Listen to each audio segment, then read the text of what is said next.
It's not. Finally. Fucking A, fam. Okay, is it working? Is it working? It should be up. Is it working? Do we have it now? Should be live now. I can't see shit. Is it working? YouTube people, talk to me. Is it working? Or am I still in the genjutsu? My hair's turning gray right now, just trying to figure this shit out.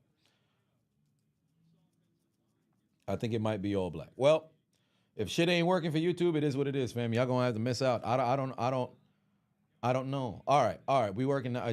Everything else working? Hold on. Okay. All right. We should be fine now. Jesus Christ, bro. This brutal, son. All we trying to do is just watch the damn game. How the hell I go live and I don't even have access to it? That makes make it make sense. Make it make sense. But all right, we live now. Seattle already inside the goddamn 10-yard line trying to figure this out, bro. My bad, my bad, family. My bad, family. I don't know what just transpired. We was caught in the damn genjutsu. I gotta walk. Let me walk. Today has been an interesting day. But ladies and gentlemen, boys and girls, children of all ages, it is I, the diligent, vigilant, meticulous, sagacious, conscientious, analytical, methodical individual, the Chiseled Adonis. But of course, you already knew that. And it is, let me get some walking going here. It is time, Thursday Night Football, Seattle Seahawks, Chicago Bears. Who's coming out on top? Is this all the way at the top? Yes, it is. Okay, but make sure y'all can hear me well. All right, perfect. We good. Geno Smith. Oh, wow, pass nearly intercepted. Geno Smith almost throwing Apple turnovers. Oh, son of a bitch. I got to put this son of a bitch on my leg. God damn it. What am I walking for if I can't track the damn steps? This defeats the purpose. Kid Boo put 2 on and said, if we lose, you know what happens. You're going to cry. Well, cry is one thing. As long as you ain't doing the damn planet burst and destroying the damn Earth, I think we all right with that. I could deal with that, but I know you crash out season, so we can't have a situation where, you mess around and blow up motherfucking Earth. Luis put 5 on it. I appreciate you. Oscar put 2 on it. Said, what's up, Chisel? Still recovering from the flu. Well, hopefully you can feel a bit better. I have a little bit of a story for you guys for what transpired for me today. By the way, unknown Adonis is doing all right. Still in the hospital. A bit backed up. Regarding, or I should say, post-surgery of the removal of his hernia. A lot of bowel movements, to say the least. But he's doing okay for the most part. Brian put 5 on and said, is the live stream trying to mess with you? What live stream trying to play games with you? What? Yeah, that's exactly what's going on. I see the Stone Cold Steve Austin done popped out there. William, been a member since 2018. You love that. You love to see that. I appreciate you, family. But yeah, it's been an incredibly long day. Salam TJ in the building. What's going on? Golly, y'all already getting started expeditiously, calling on the powers of Dr. Umar, hitting the chat with the donations. Gifts. More gifts. Donations.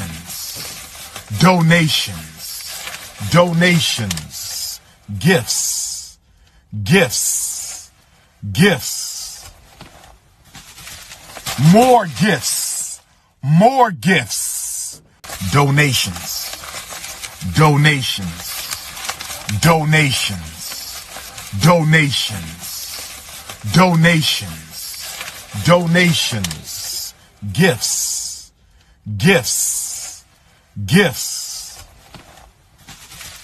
More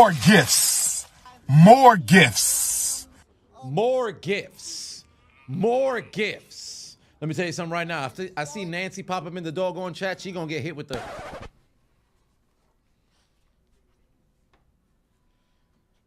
No.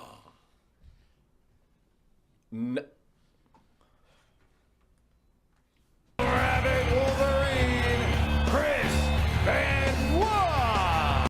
But nonetheless, let's have ourselves a very good day of football. What did Derrick Henry do this past week? Cook. That's what he did.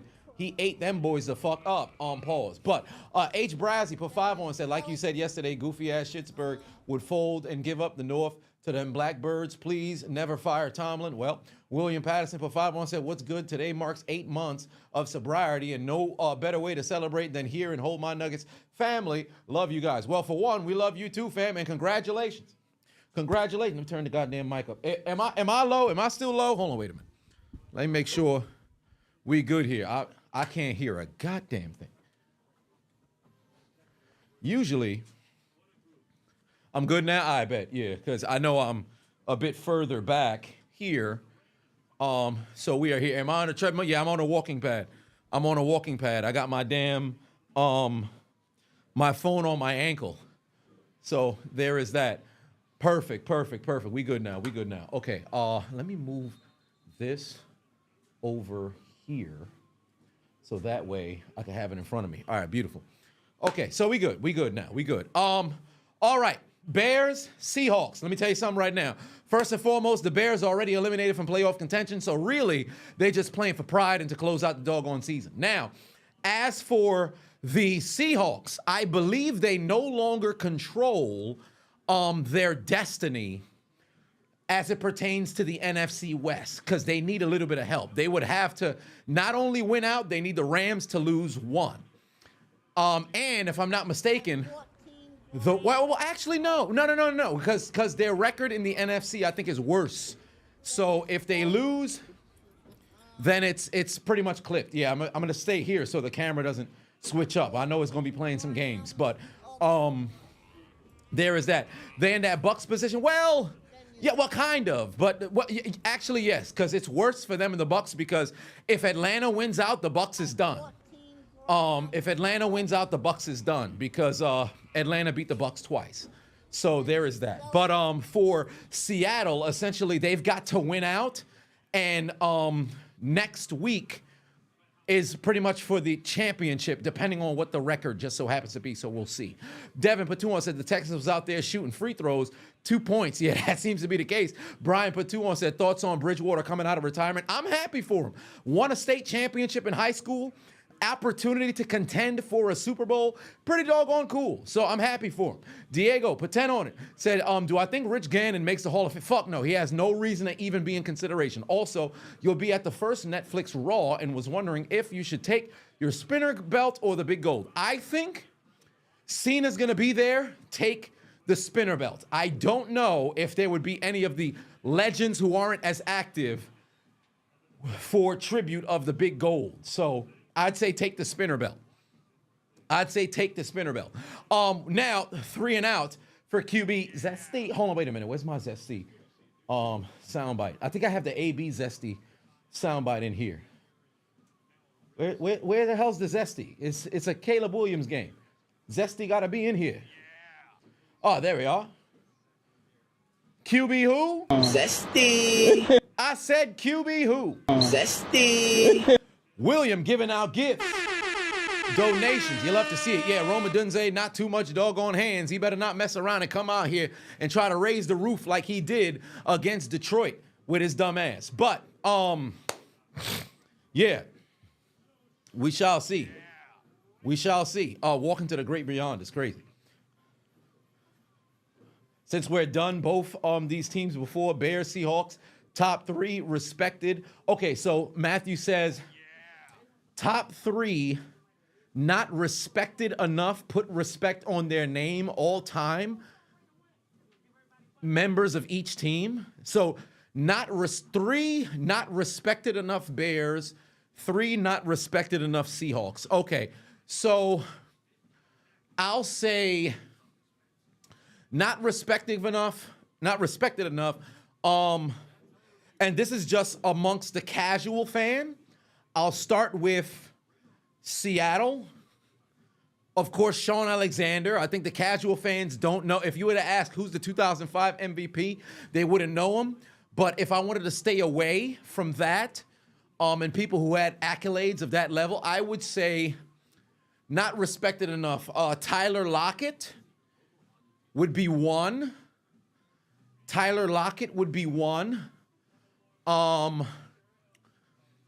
I don't want to say Kurt Warner, the running back.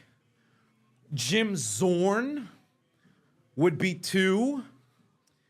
And then if there was a 3, I'm thinking Seattle of matter of fact, not Jim Zorn, Matt Hasselbeck.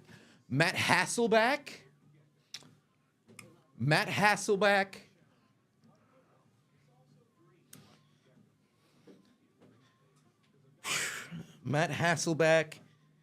I'll say. Okay, Hasselbeck. Steve Largent is respected. We can't say Largent. Hasselbeck.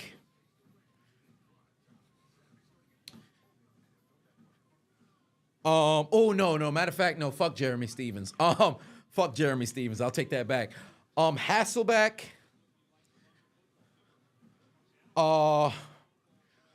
Fucking. You know what? I will say Zorn, and then ultimately. No, I'm walking on a treadmill.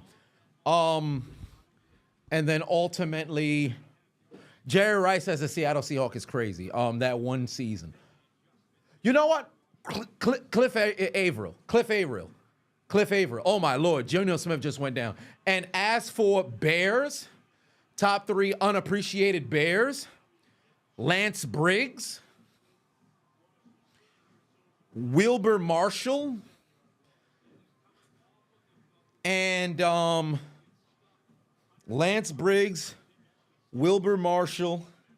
I don't want to say Cedric. I said Cedric. I wasn't going to say Cedric Benson. I don't want to say Charles Tillman because they call it a peanut punch now, so he gets his respect. I would say, Matt Forte. Matt Forte. He was incredibly consistent. Matt Forte is also a guy who I'd mention in that realm of running backs who don't make the cut. So yeah, Matt Forte. I'd have him there as well. But thus far, still a 3-0 game here in the first quarter. KT Chris said, yeah, I'm feeling good out here, and prayers for the unknown Adonis. Shout out to my brother Unchiseled Adonis. Thoughts on CD Lamb's shoulder injury? If I'm him, shut it down. You're eliminated from playoff contention. Ain't nothing left to go improve. You're already a Pro Bowler. For all intents and purposes, he can mess around and get a second-team All-Pro. I don't think he's going to get the first-team All-Pro. I think first-team All-Pro is going to go to Justin Jefferson and Jamar Chase. Now, granted, if they give out 3 first-team All-Pros to receivers, now it's just a matter of who's going to be third. CeeDee Lamb has a possibility of possibly having that be him. And I think there's a couple other receivers who's there. But for the most part, there's that. Oh, they already shut him down? Well, there it is. So so if they said he's done for the season, then he's good. Yeah, Amon-Ra will probably get that third slot. So, yeah, shut him down. Shut him down. I don't know who the fuck Geno was throwing to right here. Son is tripping. He had Smith and Jigba wide open and completely missed him. I don't know if somebody ran the wrong route or something, but how the fuck do you miss that pass? That's bad. No, A.J. Brown's not getting that first team All-Pro. Stop it. So there is that. So far, we haven't seen too much offense. They need it. Marco Patuan said, did I hear what Cam Hayward said after the game when he said 10 people doing their job, but one person's not? He's not wrong. But the same thing goes for offense. Let me tell you something right now. George Pickens better get his shit together, bro. Not running full routes and shit. He's tripping. No, I can't say Terry McLaurin over CeeDee Lamb, but Terry McLaurin is very, very good. I think he's somebody who gets overlooked. When you talk about underrated, he's somebody who gets overlooked. But who is he talking about specifically? I don't think he named anybody by name, but they're struggling. Rob59 per 5 said, when I make fun of somebody's team on the commentary, do they ever get mad at me? Well, it all depends. I mean, people get upset. I get messages from fans of the commentary. But players themselves, of course, there'll be some who could get mad, but nobody ever reached out to me personally. Oh, Marcus Trufant, great Seattle corner. And if I'm not mistaken, was it his brother who played for Atlanta? I think it was his brother or cousin who played for Atlanta. Or maybe he also played for Atlanta. No. I only remember him in a Seattle uniform. You know somebody else, just an obscure corner. Quentin Jammer just popped into my mind for whatever reason. Curry Patuan said, we to update her, what is the catch series? Well, what do you mean? Oh, we need to update the What Is It Catch series. Perhaps we might have to. Oh, that's a first down. Good pass over the middle. That's DeAndre Swift moving the chains for QB. Zesty. They moving the chains. Do most Death Note teams play harder if they can't spoil another team's chance to qualify. Well, no, I think they're just still trying to close out the season because you got to take into account this late in the year, there's an element of incentives that individual players can now cash in on. So let's just say you had a decent season, and in your clause, or I should say the clause in your contract says, yo, if I'm a running back, yo, you get 700 yards on the season, you get 150, 250 some grand, right? Now, we're not just talking about the stars. We're also talking about some of those guys who's on a second contract or something like that, or maybe you could be, maybe not so much a rookie deal, but you're on a second contract, not for a shit ton of money. So you playing to possibly go, there's no more playoffs left, but you could bring in a good deal of bread. Not just the players who are like making some millions of dollars on incentives, but you still have an opportunity to play for something, you know? So, oh yeah, this would have been a perfect time to put the soundbite. Where is it? I need like 8 grand. Where is it? Son of a bitch, I can't find it. I want 8 grand. Here we go. The kid, where essentially you look at the goddamn owner like, I want 8 grand. You need your bread. You need your bread. Am I on a treadmill? Yeah, I'm on a walking pad. Let me make sure that it's actually recording my damn steps. I'm gonna be sick if I was walking in and pick up shit. All right, perfect. Yeah, so, Chris McAllister, good bring up. Just give me my money. NFL News said you asked your girlfriend for some nudes for Christmas. That's the dumbest Christmas present you could have possibly got. If you've got to ask for nudes, fam, you might want to go get yourself a different girl. Then you sell it. That's a terrible damn gift. Here, babe, here's some photos of my naked body that you see very often. What part of the game is that? That's a dumbass gift. That's a dumbass gift. I ain't gonna hold you. That's like having a freezer at home and going outside and saying, yo, man, I really need some ice. And you're not even just collecting ice for a damn barbecue. It's just a random Tuesday. Yo, you know what I could really use? Some ice. Your fridge right there. The freezer right there. What are you talking about? That's stupid. Oscar Patu said Caleb rejected a BF bonus in his rookie contract. Oh, my. Great spotting of the football. By the way, there's some rain out there in Chicago. So if you happen to see the football not get caught, a whole lot of things of that nature, you're not going to have a good time. Oh, that's a good fielding of the tackle right there. But, yeah, if you happen to see the football get thrown a lot, don't expect to see too much doggone receptions. Ryan said, why do people send nudes to each other? It's crazy. How are you not afraid of multiple people getting a hold of those? Well, it all depends on who it is that you're sending it to. And you got to be very smart about that kind of stuff. Walking with your arms bent, swaying on the sides, and the most efficient walking exercise experts say, well, you ain't gonna see that from me. Swaying, ain't no, let me tell you something right now. If you're a dude and your arms is swaying and shit, I'm just saying. Now, do I have any pick'ems for today? Yes, I do. Okay, let me go and get those. I believe I do have some pick'ems for today. Hopefully, I won't get screwed like I was before. There we are. Myers already made a field goal. Beautiful. Okay, so Brian put 5 on, said if he needs to ask for nudes, he needs to paint himself yellow and move to Springfield because he's a simp son. Funny enough, I actually got one of my Christmas gifts was a Homer Simpson, not a Funko, but like a Homer Simpson action figure, the one with the donuts. Where the dude was like, eat all the donuts in the world. And fucking Homer kept eating all the donuts. He's like, wait, that other guy went mad in like 15 minutes. But here are my pick'ems. So essentially, for tonight, this is what I need to get myself 1.6K. So Caleb Williams, 33 passing attempts, right? Then Rome Odunze under 42 yards receiving. Cole Kmet, 18 yards. Receiving, TJ Edwards under 8 tackles. Geno Smith less than 35 passing attempts. Jason Myers, 2 field goals. He already made 1. Kevin Byard under 5 solo tackles. He's coming back onto the field right now. And Devin Witherspoon under 6 tackles. The fuck is somebody singing? Oh, that's on Amazon Prime. But yeah.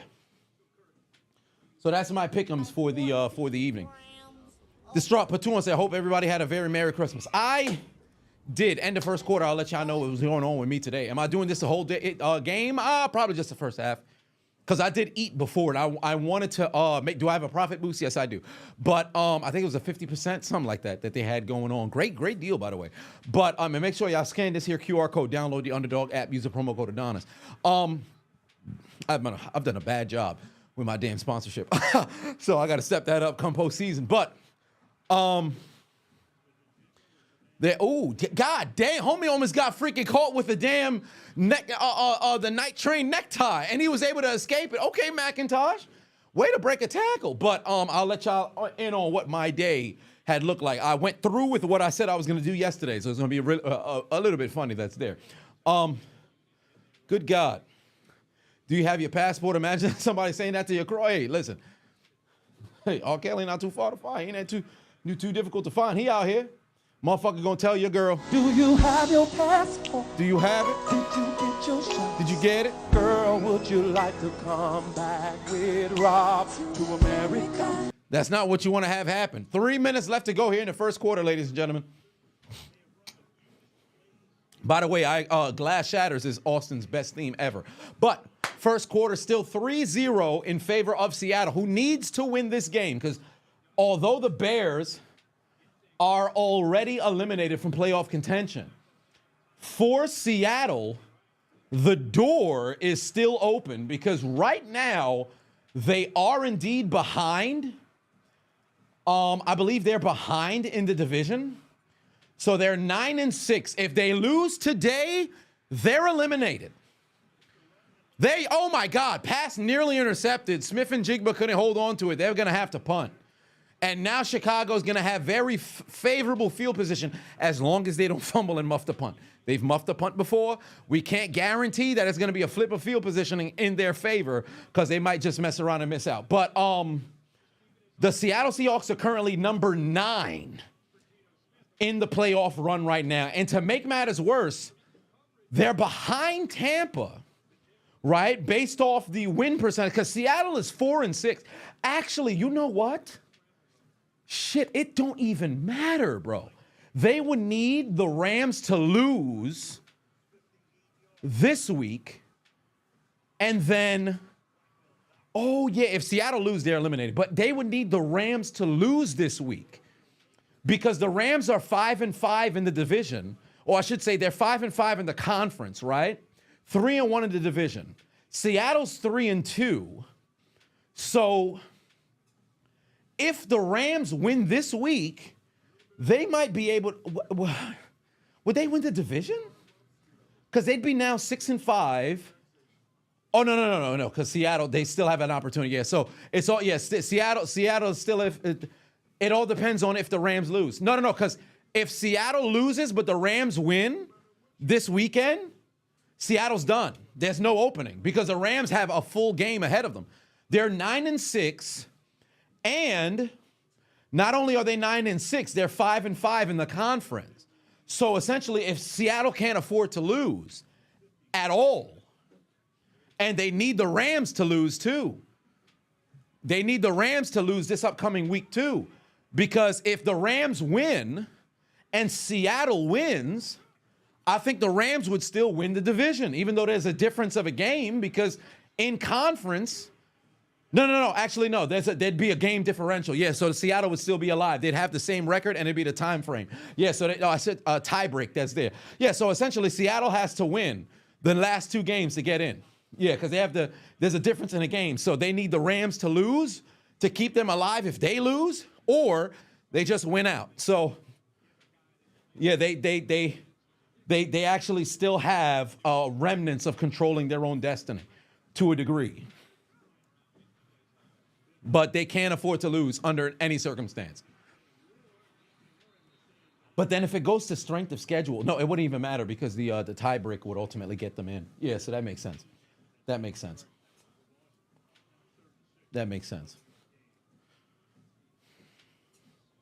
the Rams will beat the Cardinals? Well, we would assume so. Where can you see the game? It's free on Twitch, also on Prime Video as well. Reek Woolen turned into garbage right away. It's crazy. I think it's just a sophomore slump to a certain degree because he has not played as well as he did last year. Or was it 2 years ago? No, I think it was last year. All right, here we go. 3rd and 6 here. Come on, Caleb, make a play. Oh my God. Oh my God. Caleb Williams, what are you doing? Oh my Jesus Christ, bro. This man is ass. Oh my Lord. Hey, somebody boo this man. Smithies, are they booing me? No, they're saying Boo Earns. Boo Earns. Are you saying boo or boo earns? I was saying Boo Earns. You gotta be kidding me, bro. Chicago fans is watching this game like, God damn it!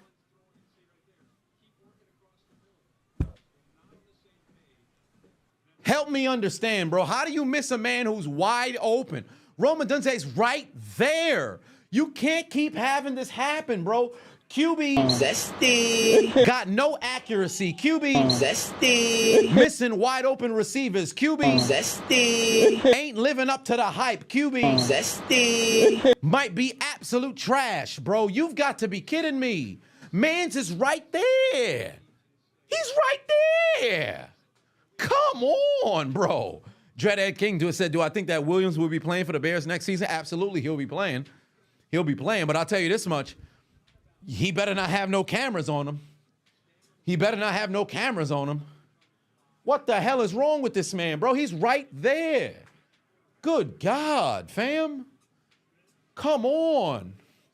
Jesus Christ, DK Metcalf nearly, I don't even say when anyone nearly ran him over. He definitely did. But this is the type of stuff that gets me a bit upset, right?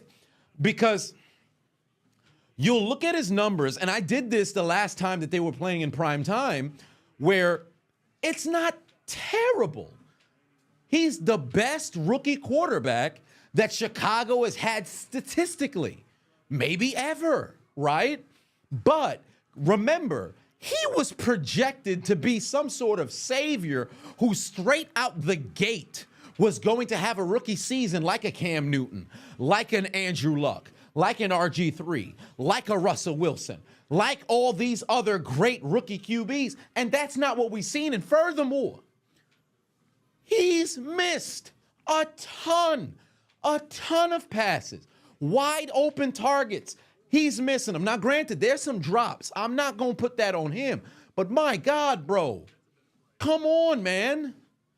You can't make those misses. Now, granted, I would hope this is the worst we'll see of Caleb, but it's this type of shit that was, yes, Andrew Luck was a better QB as a rookie than Peyton Manning was, but this is the type of shit that you don't want to see because of how they projected him to be. Not to say that he can't get better. He can, but my God, bro, what are you doing? What are you doing? He's wide open. You've played football for how long? You're the Heisman. Not this year, not last year, 2 years ago. Come on. Golly. Didn't he start 4-1? He was 4-2. And now they're 10? 4-12, 11? They've lost 9 straight games. 9. It's terrible. And he's been playing like, he went, 5 weeks? No touchdowns? That's bad. Now, granted, I believe Kirk Cousins went 4 weeks with no touchdowns. And now he lost his job to a penis, but come on, man. Golly.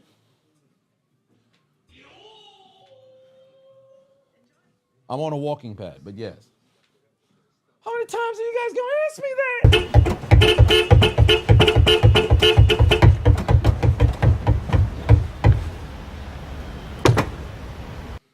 But yeah, it's Thursday Night Football. Yeah.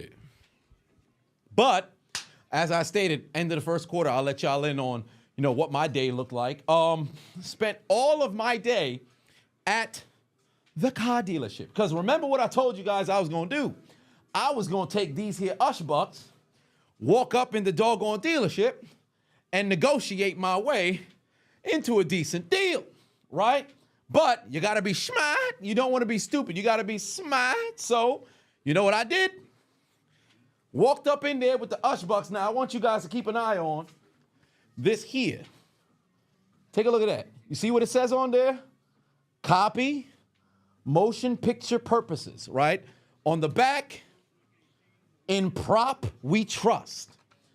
Here's what I did. In the midst of having said conversation with the individuals, I done slipped some of that real bread on the front and on the back. These legit. This one's legit. But you move this out. Shit fake than them off. See, now these here's the props. So, negotiation prowess. Make it seem okay. So you have, you got the cash on hand, whatever the case may be, right? So, granted, with that, well, I might as well take out this $600 now. But with that being said, obviously they make their bread on financing or whatever the case is. I was able to leverage myself the higher down payment to get a better deal on the back end. Worked out in my favor, and I got myself a new vehicle. So, it worked. Would not recommend if you're too easily, or I should say if you get overzealous, never put the money in their hand or you're going to jail. So, worked out in my favor, and I got myself a new vehicle. So, there is that. There is that. Yeah, but you don't actually hand off money. That'd be a terrible idea because you're going to jail. You don't pay the actual cash. You keep the joint inside of said account. You don't have to wire, but you can debit it, and then you make your payment that way. But it worked out in my favor, so I'm happy about it. I said I was going to do it, and I did it. Classic Man Q Patuan said, "What's the score of the game?" It's 3-0.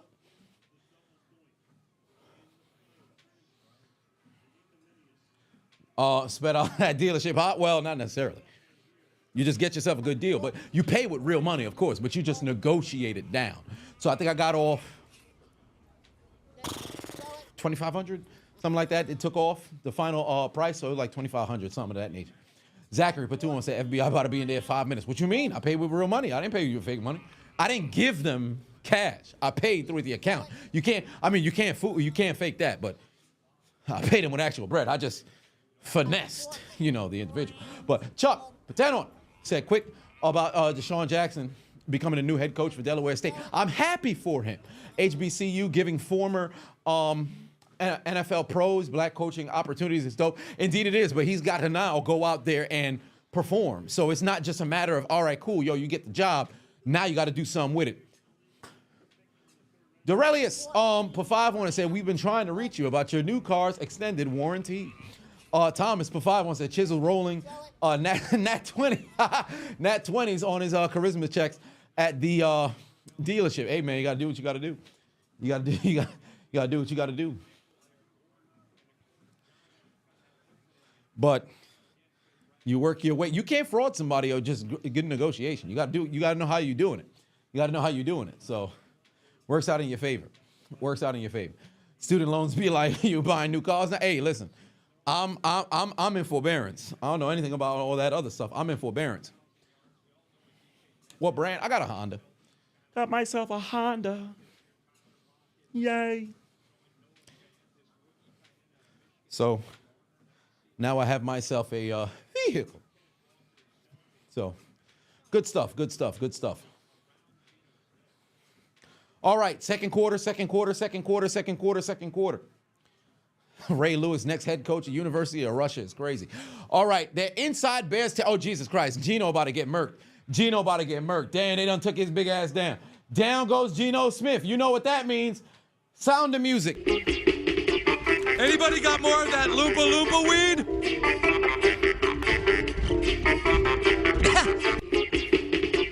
Anybody got more of that Loompa Loompa weed? They done took down Geno Smith, and they were nearing field goal range. Hey, I need a first down or at least get into an opportunity for Myers. I need that for my pick'em. AJ Jones, Platoon said, who do I think will get Shaq Barrett? If anything, I think Detroit should pick him up. Oh, damn, this might be coming back. Gino's pass is going to sail incomplete. It don't even matter. It don't even matter. They're going to call this illegal shift on Seattle. They're going to decline the penalty, and that's going to be pretty much the end of the drive because they're going to have to punt. Nathan Platoon said Seahawks need to win, otherwise they're done. Yup, because the Rams could essentially eliminate them with a victory on oh, wow, offsides. On the offense? Huh? Back-to-back days, we got offsides on the offense? Then you sell it. Well, that's interesting. Okay. But Vagabond, put 2 on it, said, the fuck is this game? You're better off sleeping. Yeah, it's about to be an ass game. I ain't gonna hold you, but things to pick up. You never know. But yeah, Shaq Barrett, probably the Lions. If not the Lions, I think, who else can use a pass rusher at the moment? The Lions, in the playoff push. I know, just really. No, I don't think the Eagles need him. Pittsburgh wouldn't make the pickup. Well, actually, you know what? Perhaps the Chiefs, just for added depth. The Chiefs. Ooh, the Commanders. The Commanders could utilize him if they just needed some additional pressure and stuff of that nature. It could work out. So, I don't know about no Colts or anything, because unless you're in the playoff push, it makes no sense to sign somebody now. Because what's the probability of them actually getting some burn or something? Shaq Barrett is a loser. He quit on his team before the season started and now wants to magically come out of retirement at the end of the years without putting in any work. Hey, fair enough. I mean, somebody will be able to go and vouch for him. So if they vouch for Son and he has an opportunity to come back and play some good football, then hey. But if not, it is what it is. I mean, he ain't no Eric Weddle. So him coming out of retirement or coming off the doggone couch to go and, try to go and play some good football for a team, if it ain't happening, it ain't happening. Nathan Platoon said Steelers are fraud / not win the division at this point. Well, with the way they playing, you ain't wrong. Brian Pafabo said, mind-blowing stat. If the Lions and Vikings win this weekend, then one of them will be the first 14-win team in history to lose their division. Yeah, because now with the 17 game season, I think the highest record to have never won the division was what? No, I think it was 13-3. It might have been, could it have been Jacksonville? They went 14-2 in 99. They only lost to the Titans. What was the Titans' record in 99? When they lost 3 times to the Titans. Was the Titans 13-3? What were the Titans in 99? Because I know there's been a ton. Oh, yeah, it was the Titans, right? Yeah, they were 13-3, and they was in the wild card. Right, it was the Titans. That's the record. See, I know my fucking football. And there was a number of different 12 and 4 teams that didn't, they was in the wild card. So yeah, 13-3, it was the Titans. It had to have been the Titans. I can't remember if there was another squad, but yeah, they'd be the first 14-win team to not win the division. Mansoor, 5 on it. So what's my opinion on letting the 8th seed letting the 8th seed in and playing the 1 seed in the playoffs instead of the first one getting a bye? No, I think there should be byes in football because of how violent it just so happens to be. And furthermore, I don't like the addition of the 7th seed. We've only had 1 7th seed win, and really think about how odd it is. Okay, cool. You want to make the 1 seed more important because call it what it is. 1 seed is home field advantage through and through. But if you're a 2 seed, and you haven't been in a situation where you really struggled on the road, just getting a 1 or 2 seed is cool. So I understand why you want to make the 1 seed more important so you're the only one who gets a bye. But what 2 7 games have actually been competitive for the most part? There's been some score discrepancies that haven't looked too bad, but it's usually garbage time scores from the 7th seed, and you end up losing. So it's just not a good situation. Damn, DJ Moore going backwards, nowhere to go. Or was that Rashawn? I don't think that was. No, that was DJ Moore. Every 7th seed has been blown out in the playoffs with the exception of Green Bay. They won last year against Dallas. I believe they were the first and only 7th seed to get a W. 8th seed could give the 2nd seed a bye. Nah, it wouldn't work because you still got to go out there and play football. And to make matters worse is, although you could look at it like, all right, cool, this team's the 8th seed, it should be a shoo-in for a victory because if you're an 8th seed, you're not a very good football team. But at this point, you letting too much. Half of the league will be in the, half of each conference going to be in the damn playoffs. That's crazy. So you're essentially giving them 50% to make the playoffs. I don't like that. I don't like that. I liked when it was 6. It should be difficult to qualify. You should have situations where you got like a 10-win team that, hey, man, you got to get 11. Put a situation where you can't have some consolation postseason berth. Isaiah Pafavon said, you're going to the Bengals-Steelers game next week. You're low-key not confident in our boys, but knowing Tomlin, he'll cook. See, that's the odd thing about it, because I have a feeling we'll probably be able to go and get Cincinnati because Cincinnati got something to play for. So if they win this week and they can, possibly punch their ticket to the postseason next week, they've got a chance, right? But I'm confident we should be able to close out the season right. If we lose 4 straight and go into the playoffs, bro, pack us up, bro. Oh, that's a first down. Okay. DeAndre Swift still on his feet. Huge first down on 3rd and 7. Takes it across the 40-yard line. Nathan Patuan said, anyone heard rumors of Pete Carroll might coach the Bears? I heard news that he said he wants to return to coaching. I don't know who they said a location could possibly be. Zero said, congratulations.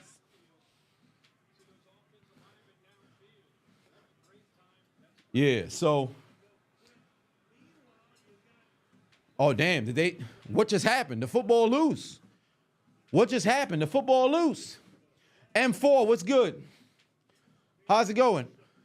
Oh, shit, unknown Adonis in the building, bro. Unknown Adonis in the building. What's going on, brother? Hey, it's on Twitch. Game is on Twitch. I can't look at my phone. I have a feeling you probably sent me a text. I can't look at my phone because it's on my ankle. I'm tracking my steps, bro. I'm tracking my steps. But say what's going on. My brother Unknown Adonis in the chat over there on Twitch. Y'all send y'all well wishes and prayers over to my brother. He's backed up than a motherfucker. Well, I mean, backed up with flatulence. I mean, you struggling to fart, but you ain't got no problem pooping.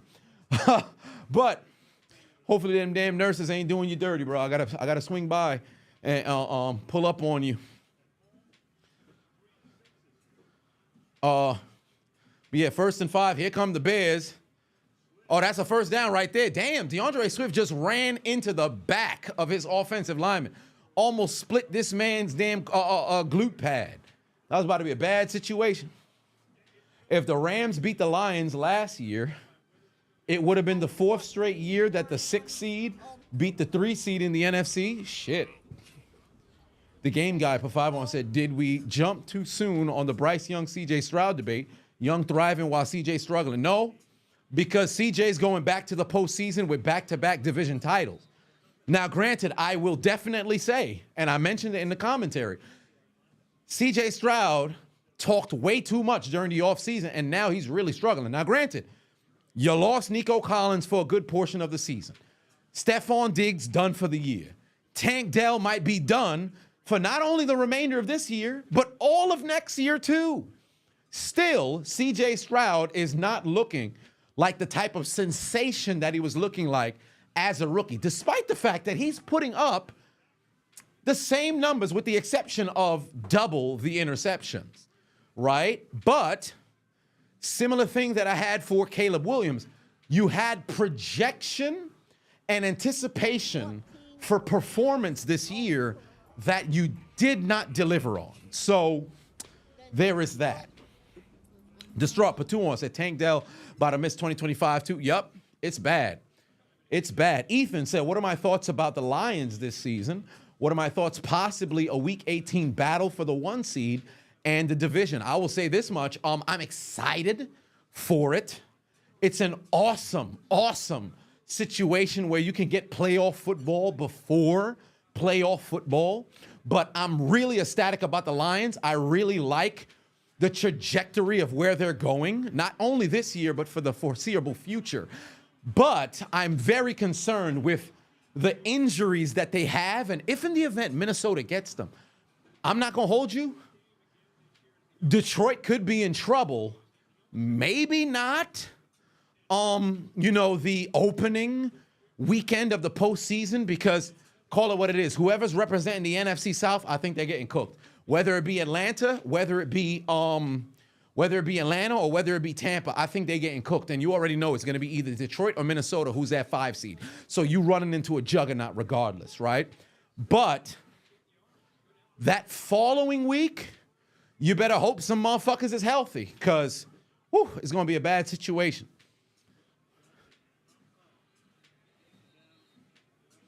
There's a scenario where the Lions play Atlanta in the wild card. No. But that only happens if the Atlanta wins their division, and then ultimately, the Lions lose to Minnesota, and then that's it.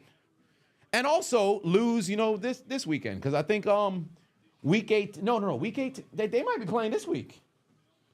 Are they not? Lions and Minnesota playing this week? No, it's the last week of the season. Yeah, so. Oh, good fucking pass over to Keenan Allen. That's a first down. Yeah, they're playing San Francisco this week. Yeah. I think Minnesota and Green Bay are playing this weekend. Minnesota and Green Bay are playing this weekend. Distraught Platoon said Tank Dell about to miss 2025. Yeah. So Green Bay could play spoiler. Well, actually, no, not really, because the Lions still have to play through and through. So, yeah, the Lions would still have to play through and through. So Green Bay wouldn't necessarily end up playing spoiler all the way. Actually, you know what? No, they because Detroit is what, 10, 9-1 in conference. Minnesota's 8-2. So if the Lions win this week and Minnesota loses this week, the Lions win the division. Because even if Minnesota were to get them, they'd now be 3-2 in the division. So yeah, they have to win. They have to win both games. Whoa, DJ Moore on the sideline, not looking very good right now. Helmet off. Uh-oh. Who I want to see in the Super Bowl desperately, Pittsburgh. Under 4 minutes left to go here in the first half, ladies and gentlemen. Here we go. Make a play, QB. Zesty. Hold on, wait a minute. Time to make a play, QB. Zesty. All right, Caleb. Oh, shit, here comes the passer. He got to throw it away. He got to throw it away. Yeah, they clinch number 1 seed and the division if Minnesota loses and they win. Whoa, JRV. Oh, I'm sorry to hear that, man. You said your grandfather passed away. You don't know how to feel because of what you know. He wasn't the best father, but he was a great grandfather to you. Hey, man. Listen, hey, my condolences, brother. I always say this much in the realm of how a parent or grandparent could have been to their offspring, but they were good to you. That's the only way that you can truly go and judge that particular kind of individual, even though you may not know what transpired. Oh, wow, that's a touchdown for Chicago. But, hey, my condolences, brother. My condolences. As I always say, cherish those, damn, it's a hold on the offense, so that's coming back. But cherish those memories, and furthermore, express the essence of the deceased with how you navigate through your life. So R.I.P. to your grandfather, brother. The game guy, Patu on it, said, still can't believe we're going to see playoff Darnold. Yeah, it's going to be interesting to see. Yeah, they're also sending love over on Twitch as well. I know you're in the YouTube chat, but they're sending love from Twitch as well.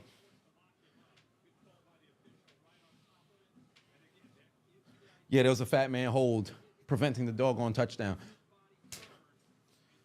Do I think George Pickens is a true number 1 wide receiver? Well, yes. but inability or unwillingness to do routine things makes it lean towards no. He is a number one receiver just based off of talent and production, but I think there's an attitude problem because he's obsessed with winning, which anybody should. But when you're losing, you got to have the character, composure to still be able to do the right thing. And he's way too fucking emotional. Hence why I think Pittsburgh needs a veteran,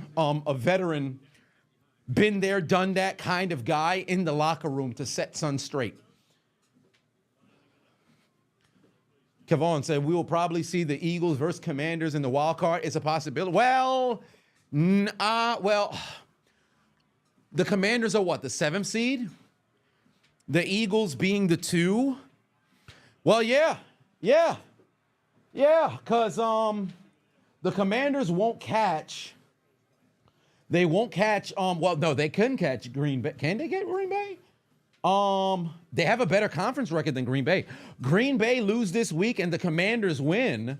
Well, actually, no, because if Green Bay loses to Minnesota, well, this is interesting because Minnesota is still playing to stay alive in the 1 seed and divisional race. But if Green Bay loses and the Commanders win, they would take the 6th seed.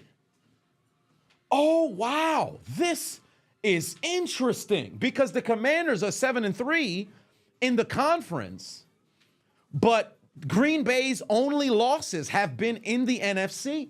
Wow. Yeah, if Green Bay loses, the Commanders not only lock up a postseason berth, they now take the 6th seed. Oh my. Well, that's spicy if I've ever seen anything. Wow. They would take the 6th seed, and then ultimately everything would be locked in based off of the conclusion of Week 18. Because if the Commanders win out and Green Bay splits, the Commanders are the 6th seed. But if Green Bay loses this week, the Commanders win, and then they flip next week, the Commanders would drop back down to 7, but Green Bay would remain at 6. Well, this is interesting. And Atlanta is playing against Washington to essentially keep their lead in the division because they've already beat Tampa Bay twice, and Tampa's 6-4 in the division. Atlanta, or I should say in the conference, Atlanta's 7-3, and they already swept Tampa. But the problem is the sweep in the division at this point doesn't matter if they don't have the same record. Now, Atlanta's going to see Washington, who's playing to possibly get the 6th seed. Tampa Bay is playing against Carolina and New Orleans back-to-back divisional games. But, oh, my. Well, and they won both of their previous matchups with both those teams. So the road to the playoffs is much more favorable for Tampa, but there's no guarantee. This is interesting. Oh, boy, this is going to be a great final 2 weeks of football. Wow. Hey, all right. But let me tell you something right now. Carolina's trending upward, so do not be surprised there's a situation where things get shocking. Do I think Travis Hunter will go top 3, or will he fall into the 4-7 rank? No, I think he's going. If he's not, because Shador will probably go number 1. If a team who needs a quarterback drops down to, because I think Las Vegas is going to take Shador. The Giants would take Shador. Jacksonville would probably pass and get Travis. Also, who else is amongst that bottom? Tennessee would probably get Shador if they were in that position. So it just depends. I think if Jacksonville is the number 1 pick, they're going to get Travis. But any of the other team, they'll grab Shador. So it varies. But Travis is going in the first 3 picks. And truly, I think it might be Shador 1, Travis 2. But remember, the NFL Combine could possibly expose different things because Cam Ward can have a magnificent fucking, he can mess around and have a magnificent combine and things can change up. Damn, what the hell's wrong with DK? Oh my, DK Metcalf gotta relax, bro. What are you hitting people in the face for? What are y'all doing? Oh my, relax, bro. Oh nah, DK Metcalf is tripping. DK Metcalf is tripping, bro. Fucking relax. What's wrong with this man? Bro, you got the playoffs on the line. What are you doing? You can't get yourself in a situation where you could get ejected. It don't matter what he say, bro. Man's got to relax. They kept freaking hand fighting. You could see, watch, look what DK does. Look what DK does. He hit Stevenson in the face a few times. Watch, he gonna do it a third time. He gonna do it again. He pointed the finger, watch, bam. Headbutt right there. The referee didn't see the headbutt. He didn't even throw the flag yet. And then he did it again. Son's a fucking idiot. This could be back-to-back. This could be back-to-back personal fouls. What's wrong? Oh my God. They're only going to enforce one. This man's a fucking idiot, bro. This man's a fucking idiot. You see what I meant? This is what I'm talking about. It must be something about wearing 14 because both Metcalf and Pickens got the same fucking problem, bro. What's wrong with you? He doing too much. Fucking relax. I saw the first one and I said, I bet. He kept doing, it's 3 different shoves to the helmet. Then a headbutt. Headbutt. He did a motherfucking Zen headbutt. You a psychic Pokemon? He did the regular headbutt. He got pseudo-wudo moving. Doing the little Uzi. I want to rock. He doing the little Uzi shit, bro. What is you fucking headbutting motherfuckers for? You got the pseudo-wudos moving and shit. And then afterwards you hit him in the helmet again right in front of the ref? What are you doing? Stop. The fuck is wrong with this man, son? Jesus Christ.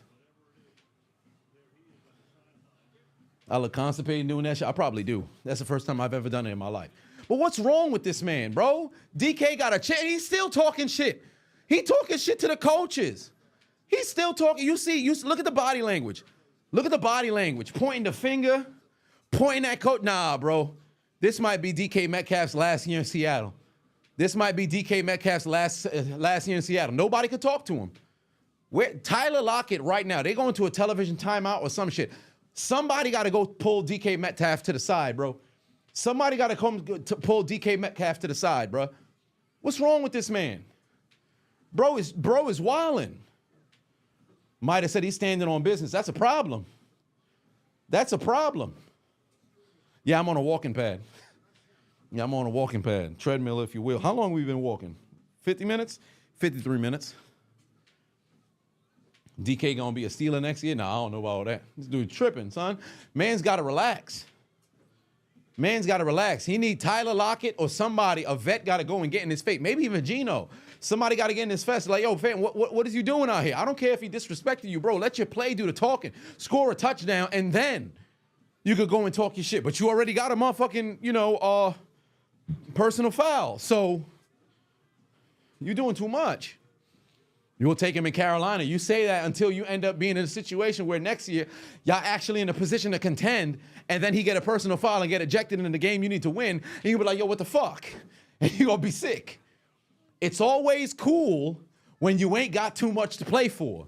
The moment you start having something to play for, and that emotionally unstable player start doing emotionally unstable things, you're gonna be like, yo, what is wrong with you? Do you not understand what's on the line? Nah, he's deranged.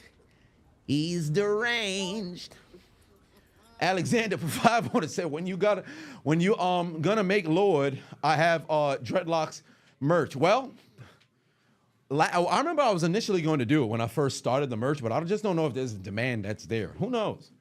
I was supposed to do the motherfucking Dreadlocks Bible shit, but who knew writing a book was incredibly hard? I might have to do it like in the Death Note where you have like a first 4 pages that's already filled out with a bunch of Dreadlocks things and then have it like a journal that's on sale. But I was over here trying to write a motherfucking book. I'm like, this kind of tough. I ain't gonna hold you.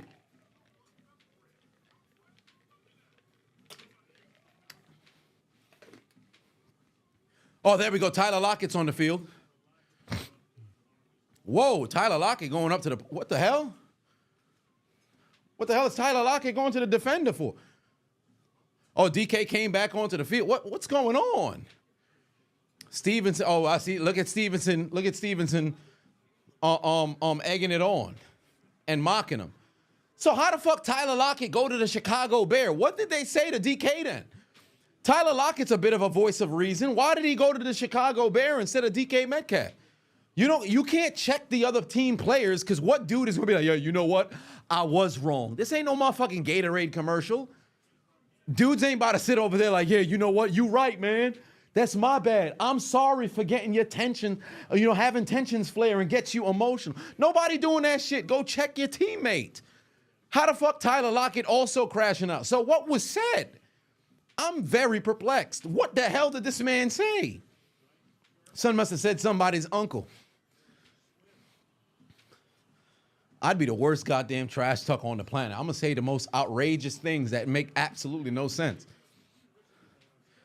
Like, yo, your mom got an ingrown toenail and just walk off. What the fuck did he just say about my mom? Wait, is that something even worth wanting to fight somebody about? I'm a little confused. What's wrong with you? I hope your mom's pancakes get burnt. What? You wanted to make breakfast for the family, but it gets burnt? Yo, I hope your father run the red light and get a red light ticket on the way to the game.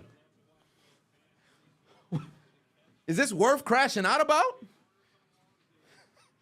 Is that worth crap? You want my dad to get a red light ticket? I don't think I want to fight you over that.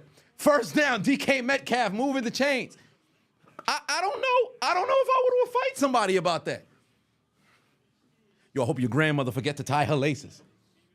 So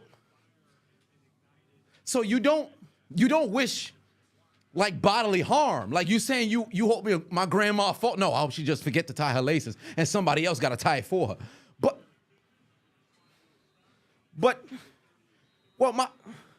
my grandmother knows how to tie her laces, but you hope she forgets and somebody else got to tie it? I don't know if I should be mad about that, but you said something about my grandmother. Should I crash out about that? I hope the next time you're in the barbershop and they cutting your hair, the razor's hot. So you hoping I get burned or just, is that an inconvenience for me or the barber? I'm a little what do I say to this trash talk? What am I supposed to say? Like legitimate, you're gonna be so stumped. It's got to take you out of your element. It's got to take you out of your element. Like, yo, I hope your toilet don't flush when company come over. Well, that's a bit inconvenient. Embarrassing, if you will. But should I fight you over that? I don't know how to feel about this. 14 grams. I hope your credit card declined on the first attempt but works on the second. But Then you sell it. on a first date, pussy. What? So you're saying you hope the transaction goes through, but just on the second attempt. So you're not hoping that I don't have money. You just hoping it doesn't work the first time?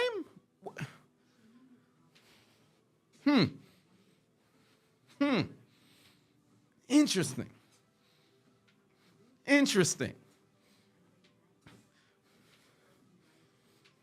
Huh. All right.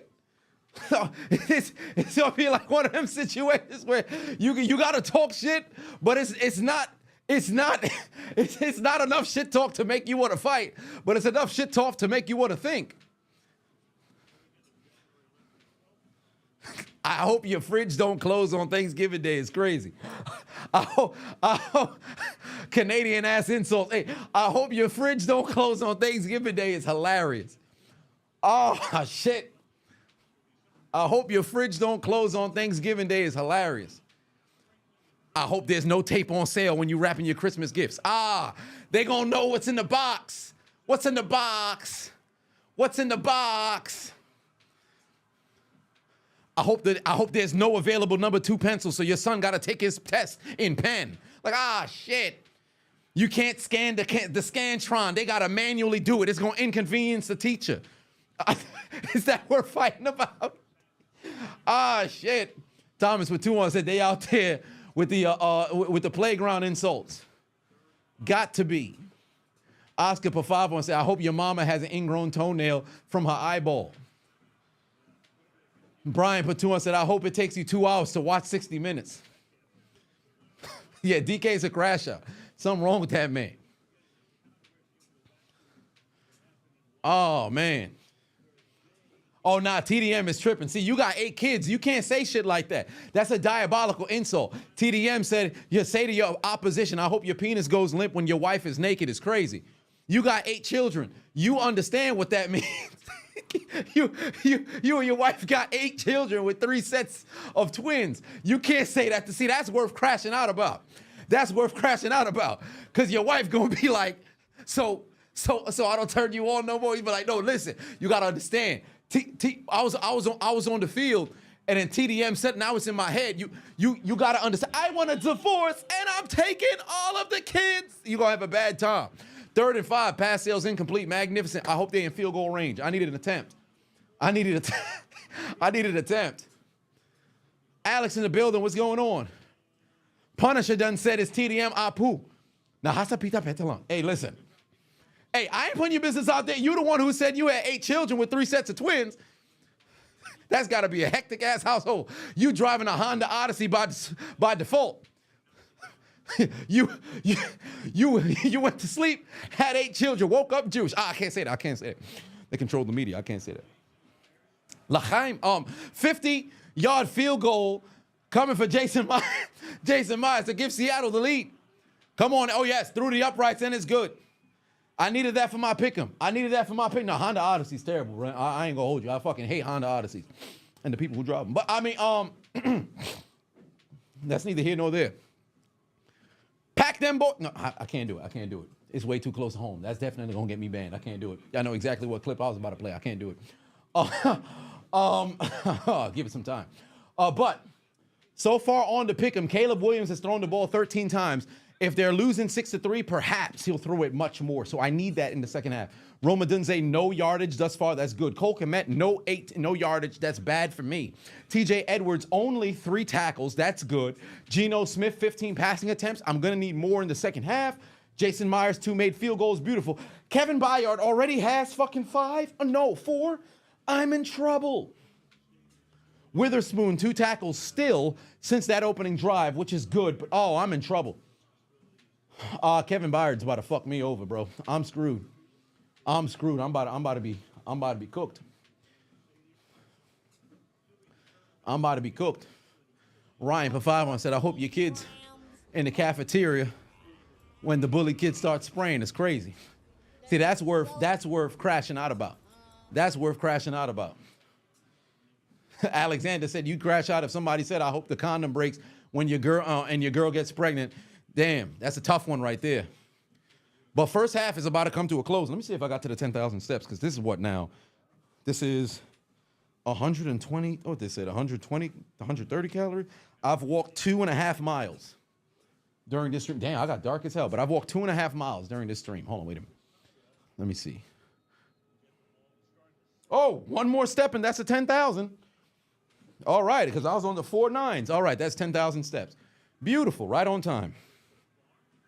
Right on time. Okay, did I see Xavier Legette bring some leftover coon in the locker room? Yeah, I did see that. Hand off. DeAndre Swift ain't going nowhere. That's going to take us to the half. Yeah, I don't know what the hell Xavier Legette got in mind, bro. Keep that country ass shit out the goddamn locker room, bro. Ain't no way I'm about to walk into the locker room and hear this man brought in some leftover raccoon. I'm turning into Dr. Umar immediately, like. And you got a Dr. Umar coon check. I got to check the coons. I got to do a coon analysis and a coon screening. Because who brought raccoon into the motherfucking locker room, bro? Who brought the motherfucking raccoon into the locker room, bro? They ain't no way. They ain't no way. Tyrone Pafavon said, I hope your field goal kick is 1 yard longer than your personal best. Well, one yard long. Is that a compliment? That I would definitely have somebody confused. Distraught Pafavon said, I hope when you eat chicken noodle soup, there's no broth or noodles. See, that's crazy. How you going? That's confusing than a motherfucker. I hope when you eat soup, there ain't no broth or noodles. So am I eating cereal? But then would the cereal be considered the noodles and then the milk be the broth? Wait a minute. So what does he mean? What does he mean? People gonna be hella confused. They're gonna be hella confused. All right, let me stop walking. Yeah, I've never had no raccoon. I have no plans to have no doggone raccoon. Peyton said, what's going on with these insults? Who got this man started? Hey, listen, don't get me started. Y'all know I could go all night with this bullshit. He was talking down food in Germany, but then brought a raccoon in a Tupperware. Yeah, that's crazy. Raccoon in Tupperware is crazy, bro. I don't know what kind of country that is, but I have no desire to be around that. DRB said, aren't I Haitian? Yes, I am. We don't eat no doggone raccoon. Not that I've heard of. Not that I've heard of. Krabby Patty, forget about the pickles. Oh, Lord. But I have now completed said steps. Okay.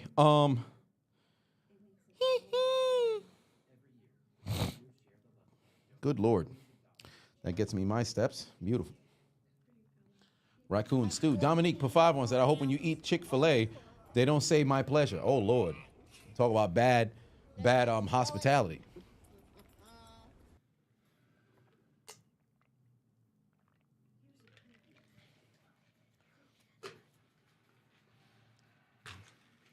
Peyton, oh, you ordered the walking pad? All right. Coming in on Sunday. Well, damn, they're not. Shit, you don't got Amazon Prime either? Yeah, we both struggling. We both struggling. To hell with that $20 a month or whatever the fuck they charge for Amazon Prime. To hell with that. We order some shit on Monday during December. That son bitch come in next month. How you got it on? So how the hell did you order it? Oh, you might have needed that check to come in. I ain't gonna hold you. That FEMA check must have just came in. You out there in the Bronx. So I know you're getting a whole lot of insurance paid. That gotta go down. All them rats y'all gotta deal with over there. Hey, we don't gotta get into that. We don't gotta get into that. Your burrow stinks, by the way. But Stan, 2-1 said leftover Sly Cooper is crazy. That's crazy. We just put the no rush shipping. Oh, what do you know? No rush. You must have been out of the crib. I put that son bitch at 2 regardless. By the way, I'm curious.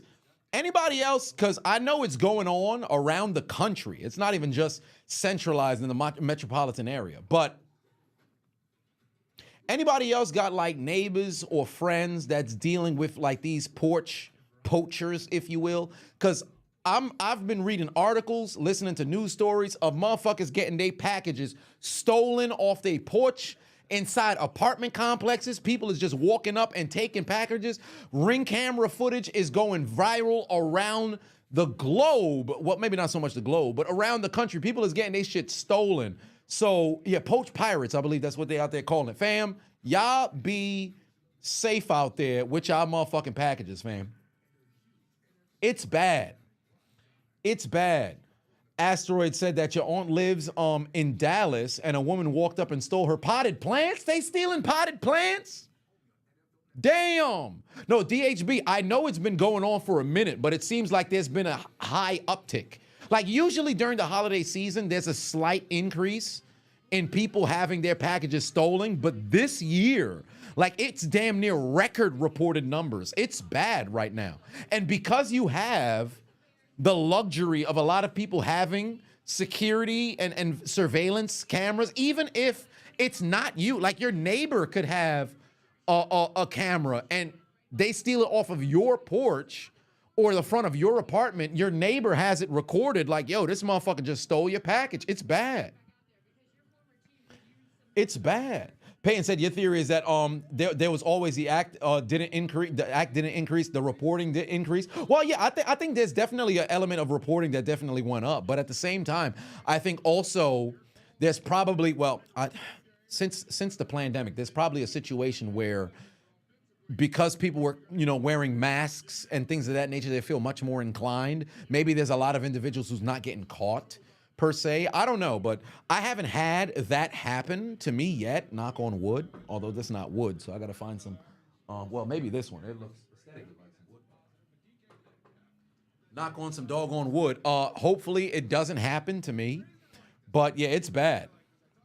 Delivery driver who had to fight off the poached pirate. Damn, they had a delivery. Oh, I saw a woman dropped off a package.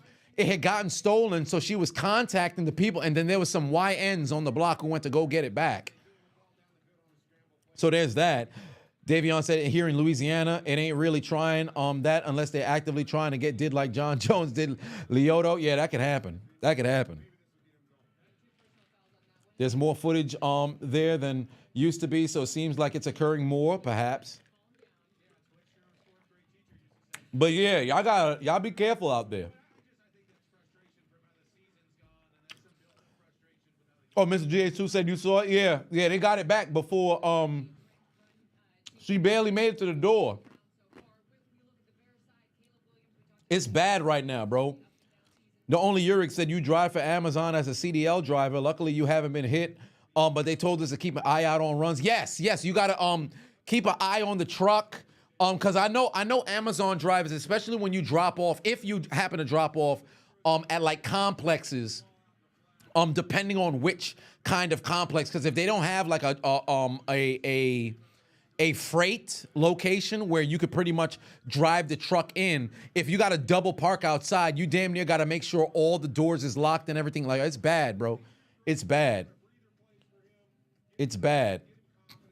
Yeah, there's some good YNs that's out there. I think that's I don't use the word, as y'all know.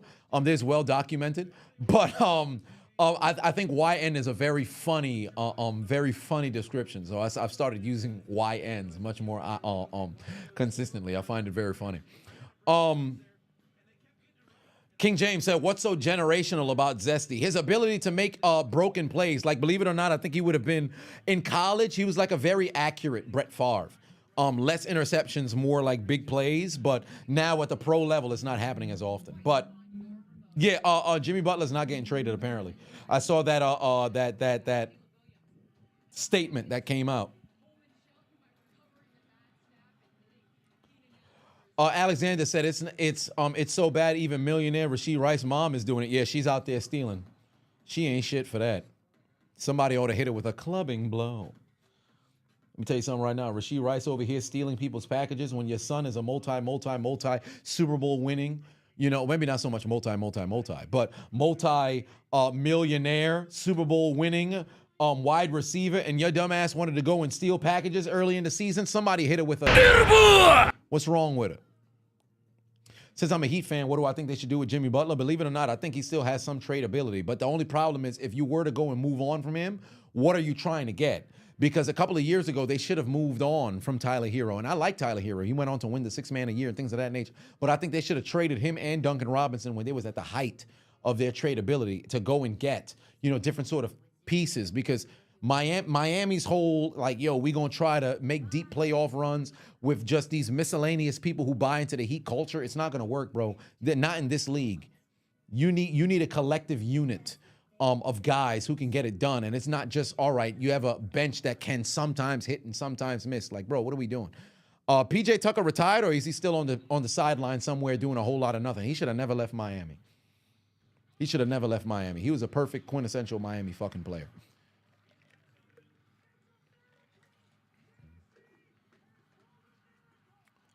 Yeah, in the clutch was at that Texans game and having a bad time. Trey Niemi? Nah, I don't think so. I think he could actually develop towards something. But some guys got to go. We need everybody to be motherfucking two-way players. It's not gonna work if they ain't playing on both sides of the ball. Justin in the building. What's going on? Give it that Taylor Swift treatment. What Taylor Swift treatment? You mean? Oh my God! I mean, something like that. They're gonna be laying underneath the damn car like. Gonna have a bad time. Miss Caleb Martin. Yeah, he probably somewhere else, not really doing too much. The Seahawks path to the NFC West Championship. Yep, you need a loss, win out, and so if they win out, they would need Las Vegas to lose. Win streak. Oh, actually, no. They just got to win out and beat them.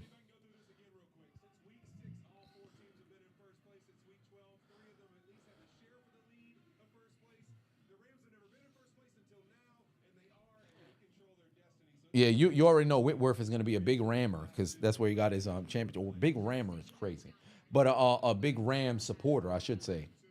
Yeah, Jason Whitlock out there looking like Thanos for sure. He out there looking like Thanos for sure. So yeah. Do I think Saquon can get Dickerson's record? Yes, but it's all predicated on this game because I really don't think they're going to let him try to go and get it against the Giants if he has a dud this week.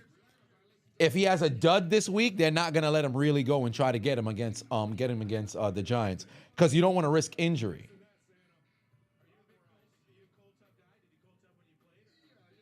But what do we got? Three minutes left in the second half? I bet. Yeah, so we got a little bit of time. Shit, I should run to the second half is getting ready to start. Okay. Let me go run to the goddamn bathroom real quick and move this damn treadmill. Let me move this walking. But in the meantime, did I watch Usyk and Fury? I didn't watch the whole fight yet. I only saw the 12th round, and that was nothing really too incredibly special. You know what? Let's sing the national anthem and then wait for the second half. So in the meantime, let's have the man run the national anthem, and then I will see you guys in the start of the second half. It's only going to be about like 2 minutes, so I'll be there.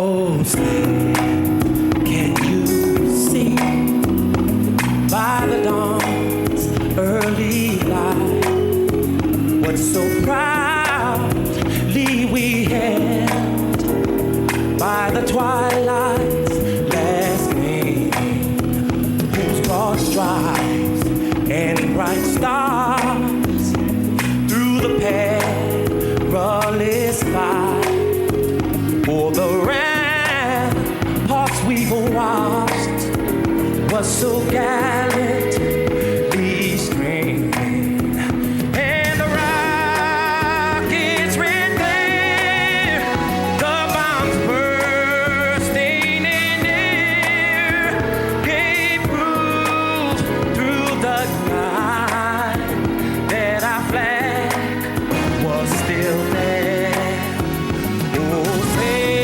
Clap your hands, y'all. That star, spangled banner.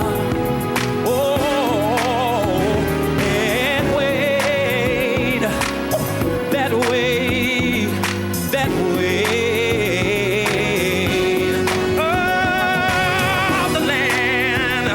Oh, the land of the free. Somebody in the whole.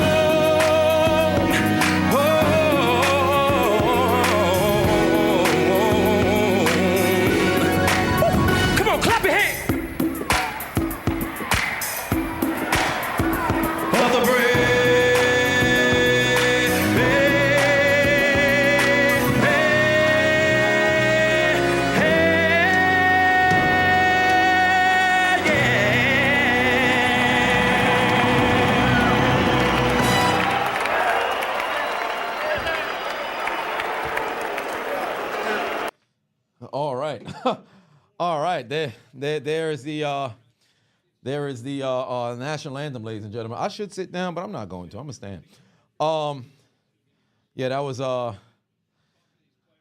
of a national anthem, huh?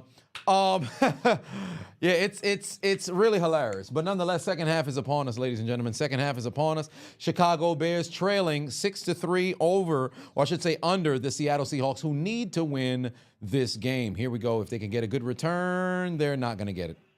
They're at the 22 to start this doggone half. Okay. By the way, may that man rot in hell when his time does come for him to get sent to the afterlife, because they immediately upon the news of his life points dropping down to 0, there will be a celebration for the crimes in which he committed against those young ladies. Their parents need to mess around and get got too, because they enabled the said behavior. But that's neither here nor there. Second half is upon us, ladies and gentlemen. Second half is upon us. As QB is rolling towards his right, I don't think he's going to run. Yes, he is going to run, and he's going to go out of bounds after a gain of 1. Can we get the Fergie national anthem? Well, the only problem with the Fergie national anthem is that shit is still copywritten. Brutal. We could say, there's individuals who, wait, one of the best versions of the national anthem you ever heard? No, tell you the truth, I actually like it. I actually like his, to be honest with you.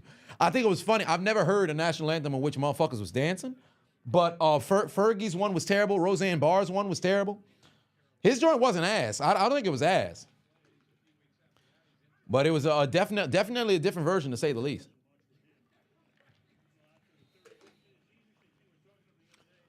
Whitney Houston had a sensational one. I think that you could argue that was probably the best of all time. Oh, yeah, of course, Carl Lewis. Come on now. Yeah, Carl Lewis one was terrible. That shit was terrible.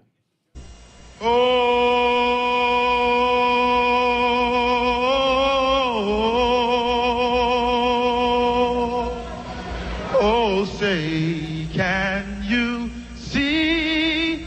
And the Rockets, red flag. I'll make up for it now. Oh, the land of the free.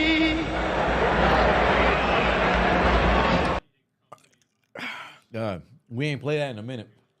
Marvin Gaye. Shit. Wow, they're not going to go for it on 4th and 1? They didn't make it, but good Lord, I'm shocked. That's a damn shame. Yeah, Sean Johnson couldn't go and move the doggone chains, and now they got to go out there and punt. That's a damn shame. They got literally nothing to play for. Now, granted, you're at your own 30, so I understand not going for it, so I'll take that back, but whoo, shit.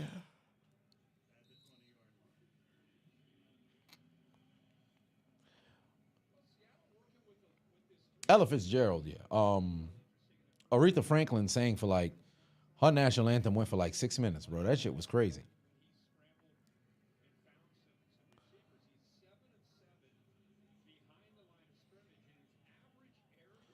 Golly. All right, so Seattle has to now go separate themselves, because I'm not going to hold you. Granted, Chicago's not playing very good football, but if you keep it a one-possession game, weirder things can happen. Weirder things can happen. Weirder things can happen. And by the way, for Chicago's offense, there is no passion, there is no vision, there is no aggression, there is no fucking mindset in this football club. Nothing is there. What the hell is there in this football? All right, Geno Smith, dump off. Charbonnet. What are my clearest alert nominees? Well, right now, I would have to go through the entirety of the season, but the Chicago Bears ending against Detroit is probably still my number one, to be honest with you. That's probably still my number one for dumbest play of the year. That rain is coming down a little bit harder now. That rain is coming down a little bit harder now. Where's Noah Fant? He out there on the field. He had a catch in the first half. Oh, good run defense right there from Chicago. Shut down those running lanes. Nah, the guy grabbing the mouth guard, they were still able to go out there and win. There's a lot of clitoris alert plays that happened and teams that messed around and still went on to win the games. So they probably wouldn't get the biggest one. But if you cost your team the game, bro, you're going to need that clitoris alert. Like a motherfucker. Whoa, whoa, whoa, whoa. Peyton, you got to relax. Stuff his ass behind the line is crazy. 3rd and 5 here. Geno's going to have to throw. He better get rid of that football and not take a sack. I need those passing attempts. Actually, no. I need Geno to be under on passing attempts. Yeah, tuck that football and run. Oh, Geno's still on his feet. That's a big first down right there. Way to use your legs. What do I need? Yeah, I need less than 35 passing attempts from Geno Smith. I need more than 33 from Caleb Williams. I'm not going to get that. Caleb is not throwing that football 20 more times. I don't even think he's going to get the opportunity. Tyreek Stevenson for the clearest alert of the year on that Hail Mary. Yeah, that was definitely going to be in the rankings, in the contention, for sure.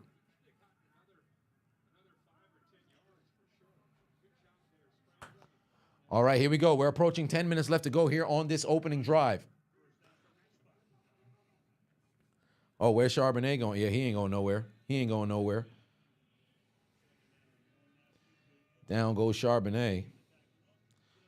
Oh my Lord, I do not have much faith in my pick'ems because I need Chicago to get the football and I need Cole Kmet to go and get some motherfucking yardage. I don't even think he's been looked at once.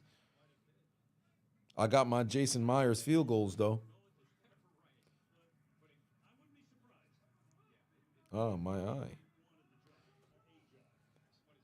Oh yeah, there's still Bobo. We gotta wait. This is our last Seattle game of what could possibly be of the year if they don't make the postseason. So we need to see a reception from Bobo because I haven't done the Bobo bit since the last Seattle game. It took until the fourth quarter to go do that shit. I can't even remember how that came about. I just started doing the shit. I can't even remember where that came about.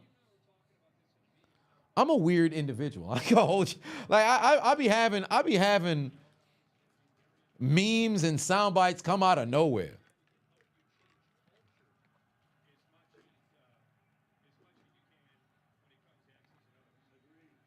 Oh damn, Gino. Oh, we fumble.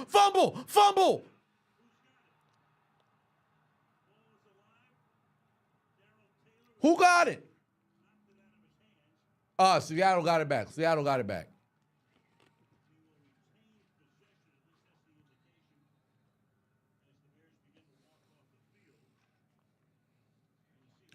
Wait, did that motherfucker tuck the fucking football under his pelvis?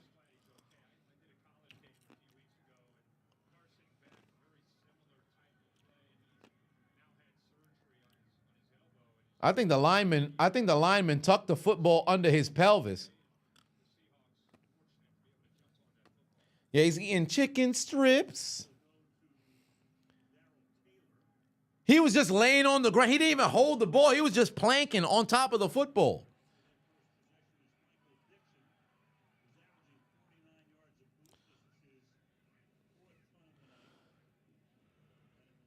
Oh, look who's fielding. Ah, damn. Come on, 19. Touch the football. I was about to say, Bubba. I was going to say it. But he didn't touch the ball. I thought he was about to field the ball right there. Where did Mans fall on top of the ball? Somebody going to need to make a play, though. Garrett Watts for 5 on said, play the Fergie 2018 NBA All-Star Game National Anthem. That shit was bad. Banner, that shit was ass. What was she doing?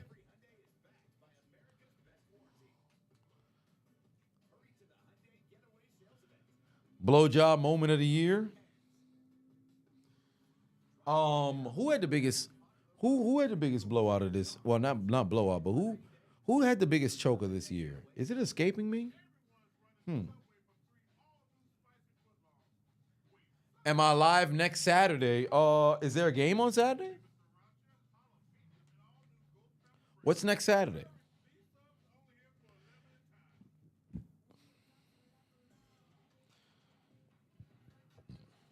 Philadelphia. Oh yes, Philadelphia. That was a choke job. Yeah, but it wasn't relatively crazy. It wasn't relatively crazy. Eagles Washington was kind of wild, but I don't think because Jalen Hurts was gone, and yeah, that one wasn't too wild per se. Matt said top 3 food destinations I've gone to in the last 5 years. Top 5 food destinations in the last 5 years. Last 5 years, so that can count New Orleans. So shit, there was really nowhere in particular in New Orleans. It was just New Orleans food was great. Beignets was average, but nothing specific. I can't remember. The Fellowship, I'll always sing their praises. So Cam Newton's restaurant, The Fellowship, I always sing their praises. Great job of food in there. Thoroughly enjoyed myself there. 2 other food places. Greece had good food, but it wasn't as if there was any place in particular that stood out. When I was in Puerto Rico, I went to Racy's in San Juan. That was pretty good, but I wouldn't necessarily like have to catch a flight to go out there to eat again. I went to a couple of places out in Miami, but it wasn't anything that was relatively special. Seattle had a couple of places that was nice, but wasn't anything that made me want to run over there. I'd have to really sit down and give it a whole lot of thought. I can't recall. Dallas versus bye week is crazy. Texans Lions, Lions Bills. Yeah, that was a hell of a game. The Bills almost had one on the Rams. I got to come to St. Louis and eat on the Hill some of the best Italian food you'll eat. Well, for one, I do enjoy Italian food. You know, I'm a native New Yorker. Make me an offer I can't refuse. Oh, Eagles Falcons. Yeah, Eagles Falcons might have that one. Eagles Falcons might have that one. Because Saquon drop of the football ultimately cost him that game. Yeah, Eagles Falcons might have it.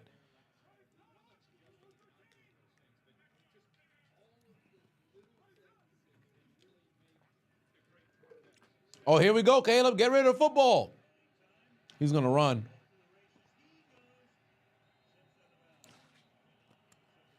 Cardinals, Bills. I believe the Cardinals was up by what?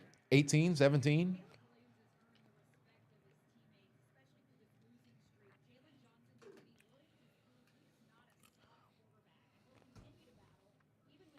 Yeah, they'll still follow TV rules because they still got sponsors. Am I going to add any new awards this year? I might. Because I really want to make it a point to have it before like right after said Super Bowl. So I really want to implement that because I don't want to have to wait long enough. And I've made sure to do my checks and balances. Last year I was in the middle of a move, getting stuff situated over there. Then things with family came forth and ended up delaying things way longer than it needed to be. So got to stay on top of things this year. Titans were up 17-0 and lost. Yes, that is true. I think that was what, week 2 or week 3. The Bears didn't score any TDs, not yet. Devin put 2 on, said underrated game of the year. You got Titans and Texans. Underrated game of the year. Underrated? Like a game that nobody was watching but was crazy. They had one a couple of weeks ago. That was pretty doggone good. Zesty man to the right. Got Keenan Allen. That's a reception, only 2 yards. The Thursday night game with the Falcons and Bucks, but I don't think that's relatively underrated. I don't think that one's underrated. That one is like one of the game of the years, to be honest with you. Jets and Jags, actually, yeah, you know what? Jets and Jags, yeah, I think Jets and Jags are pretty good. Cowboys-Bengals was cool. Actually, you know what? Bucks and Cowboys that we just saw was a great game. That was such a good watch. All right, 3rd and 9. We're already approaching 5:30 left to go here in the third quarter. It is a very fast game and very fast second half. Oh, no, Caleb Williams under duress. He's going to take a sack. Oh, he should have got rid of the football. Caleb Williams going to take a sack. That is not good. Golly. He should have got rid of that damn football, but he didn't. And now they're going to have to punt again. And ladies and gentlemen, once more. Anybody got more of that Loompa Loompa weed?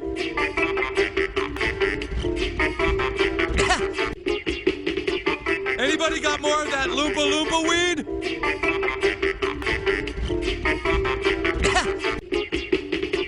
Anybody got more of that Loompa Loompa weed?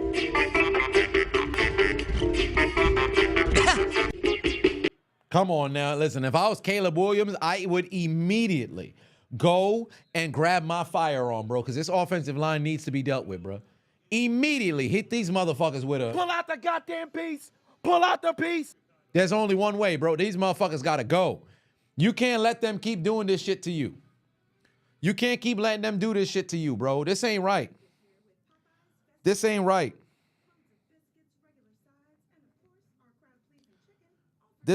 at all. Oh, wait, this ain't right at all. Yeah, you got to pull out the piece. You got to pull out the piece, bro. Chicago offensive line be looking at Caleb Williams like.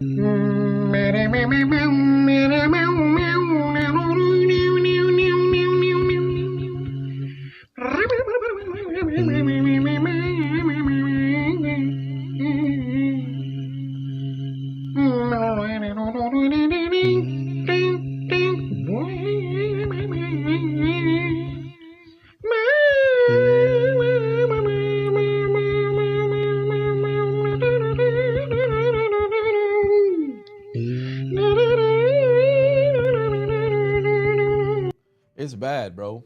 Yeah, Thursday night football games usually more ass than they are good. I could agree with you there. But this right here,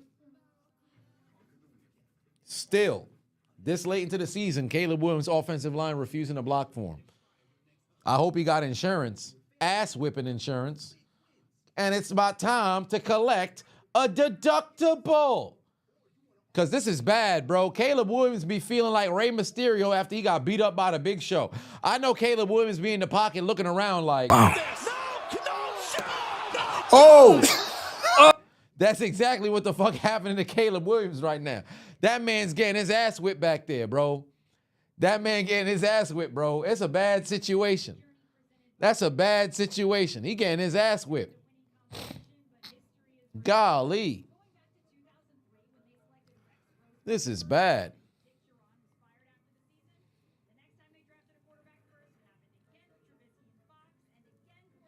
Oh wow, QB, the Bears-Seahawks is terrible. Yeah, you get head coach is fired in the first season. Longest, just, damn. Yeah, I drafted a QB. Yeah, I'm getting fired. Yeah, Mitch is a bitch indeed. Oh, what font do I use for in the bottom right? That is a good question. What font is this? What font is this? I don't know. Let me see. All right, come on, Gino. Oh my God. Oh, Gino going. Oh, nearly. He's looking for somebody, but it's say incomplete. Let's see. What font is this?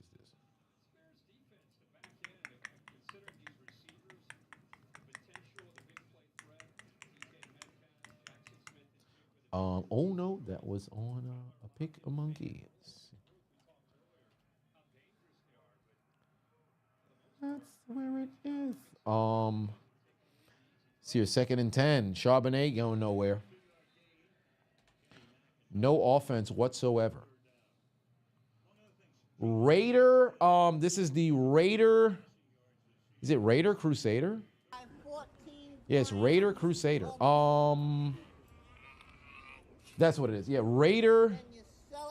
Raider Crusader semi-straight regular. Is that the name of the font? Raider Crusader? Let me see here. Raider Crusader semi-regular, straight regular. Yep, that's it. Raider Crusader semi-regular font. I'm glad I could find it for you. Oh my God, did he fumble? Smith and Jigba might have just fumbled.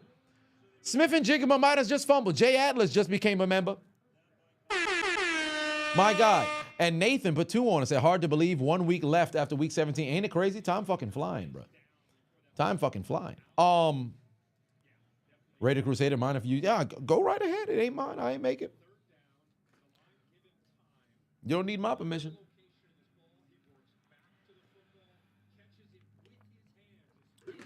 Bro, you honored me by inviting me to your wedding. You can do whatever the hell you want. Okay, let me not say that much. Do whatever the hell you want. It's kind of crazy. Chiseled said he can do whatever he want. Domestic terrorism. Let's go kill some people. Domestic terrorism. Chiseled said it's okay. No, I can't do all that now. That'd be crazy.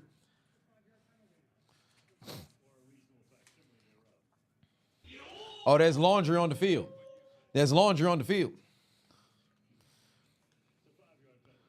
But you truly believe they should put Thursday night football games to Saturdays?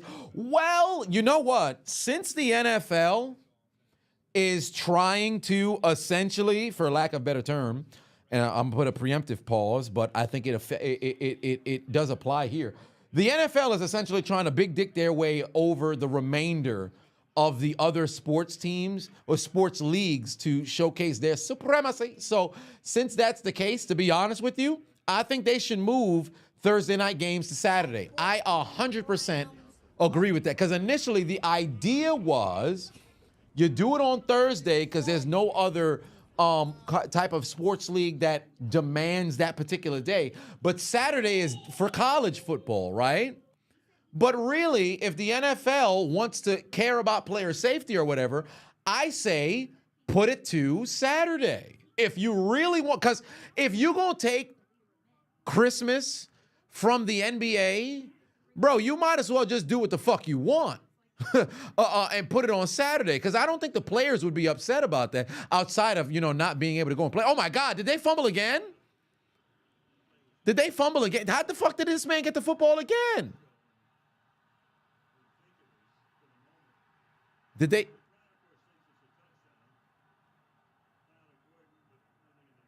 I think they got to review this. Yeah, time is flying. I think this might be a touchdown. That football's out. Oh, my God. That ball is out. Now he's down by contact. There's no denying he's down by contact. Whoa, what the fuck? Touchdown. Oh,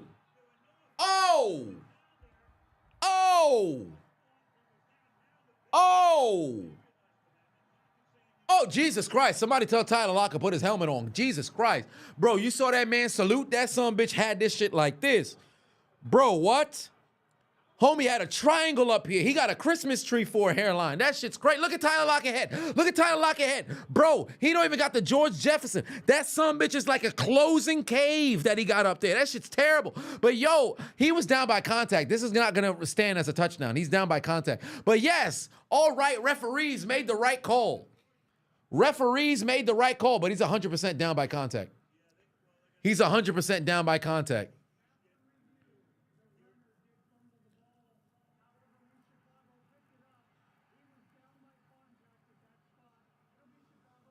Oh, listen to the cry. Yeah, boo. No touchdown, but that's a hell of a fucking play. No touchdown, but that's a hell of a play. Put the camera back on Tyler Lockett. We got to see this motherfucking hairline. We got to take a look at, look at the tree. Look at the tree. Trees in the chat. Tree emojis in the chat. Tree emojis in the chat. Look at Tyler Lockett hairline. Look at Tyler Lockett hairline. This motherfucker got the goddamn Illuminati up here. It's missing.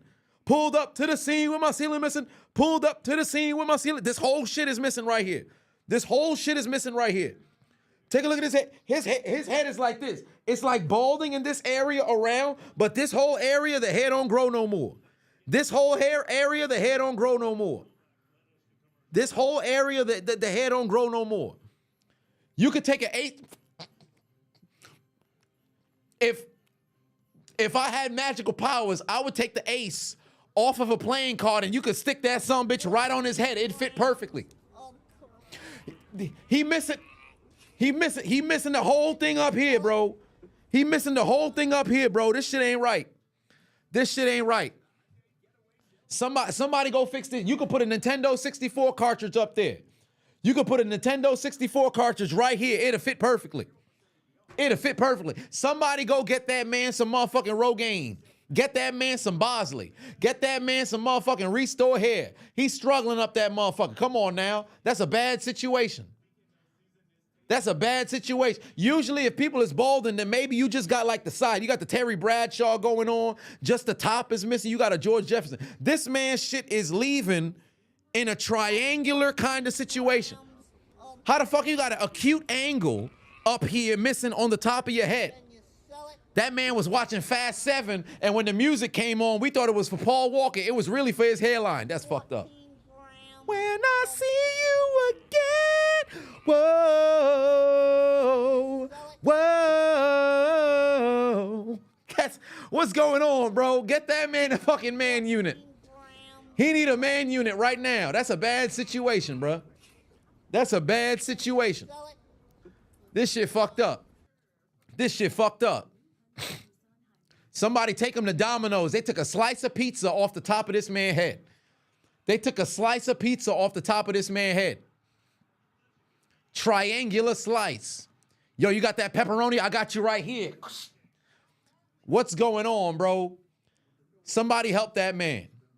Somebody help that man. Somebody help that man. It's a bad situation.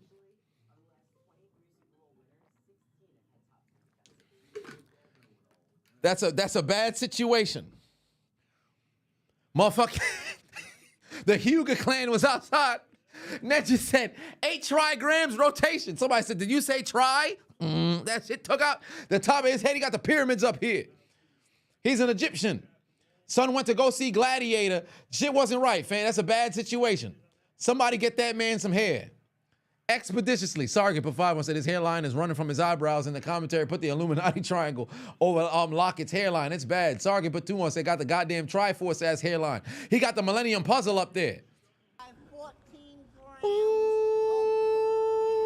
Ooh, y'all move. It's a bad situation. That man playing Yu-Gi-Oh right now.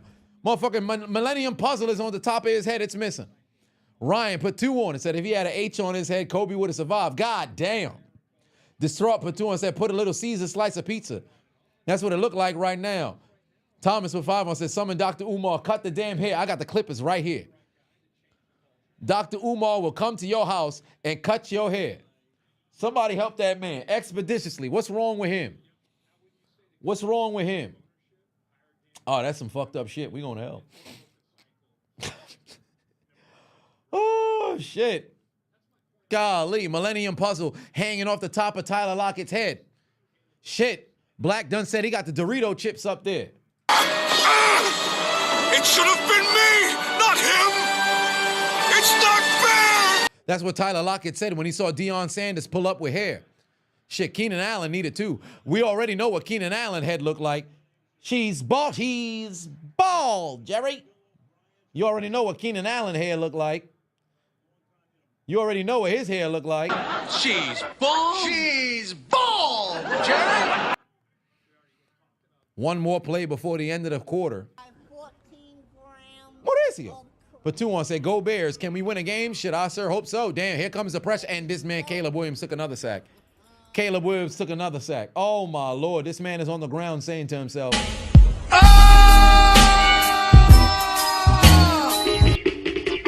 Anybody got more of that Loompa Loompa weed?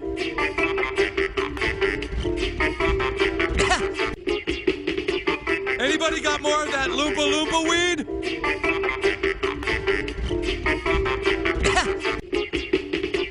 Anybody got more of that Loompa Loompa weed? this is a bad situation. Brian Put 5 said the AI summary literally said viewers are discussing the hairline of Adonis Lockett. What the hell?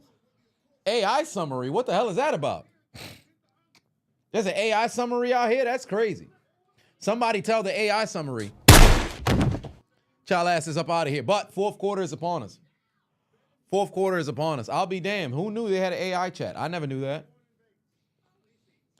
Yeah, it's 10:14. If this shit don't end before 11, it's crazy. You know what's crazy? Last time we entered the fourth quarter at about like 10:14, game ended up like, I think that was the Cowboys and Tampa game. Fourth quarter came about, it was like 10:14 something. Game ended like 11:20. I said, damn, this is a long ass fourth quarter. Jay Patuan said, get the SpongeBob clip. Neptune is about to take the crown off. Shit, it's a bad situation. Worst game of the year. Nah, we had a there was another game that was ass. It escapes me. There was another game this year that was absolute ass. There was a game this year that was absolute ass. Why is it escaping me? Shit. There was a game this year that was absolute ass. Yeah, Rams 49ers had no touchdowns. That wasn't a very good game. Nah, Green Bay Saints was just a straight up barn burn. That was an ass whipping that was right there. Sergeant for 5-1 said, got a goddamn clitoris alert on his head. Real question, you're still sore from the Steelers loss. How confident am I on the Steelers right now? I'm not very confident whatsoever because they're not even playing with like a will to win. There's been zero splash plays the last 3 weeks. Like Minka finally caught an interception, only to have a pick six follow from Russell Wilson and Marlon Humphrey after. Like there's zero confidence in that football team whatsoever. It is bad. They need to do something. And believe it or not, like they're losing the 3 seed to now ultimately fall down to the 5. If they were the 3, you're playing against either Denver or Los Angeles, right? Because of the unfortunate situation for Houston, Pittsburgh trending downwards, Houston's also trending downwards. So if there was a team that you can run into and be like, hey, we both kind of absolute ass right now, it'd be Houston. But still, you might be more ass than them. So it's just a bad situation, bro. It's just a bad situation for Pittsburgh. And we could possibly lose we could mess around and possibly lose. Well, we wouldn't lose unless we lost in week 17 and both the Broncos and the Chargers went out, then we wouldn't lose that 5th seed. But it's not even a guarantee we'll have the 5th seed. It's bad right now. What do I think of a 1 touchdown minimum to win a football game? I think that's ridiculous. I think that's ridiculous because I don't think you should penalize teams like that. Like, this ain't a video game. I think that's a crazy concept. But, ladies and gentlemen, despite the fact that this game has been asked for all intents and purposes, that doesn't change the fact that we've got a tradition.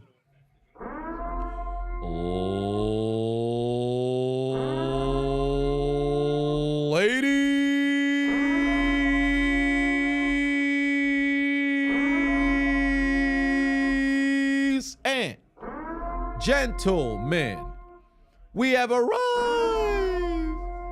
at the final period of this game, where the Chicago Bears trail at home 6-3. McCaskies need to sell the team, but Seattle needing a W to keep their playoff hopes alive. If they lose today, they may be at elimination station with a Los Angeles win over Arizona this Sunday. Chicago just trying to snap a 9-game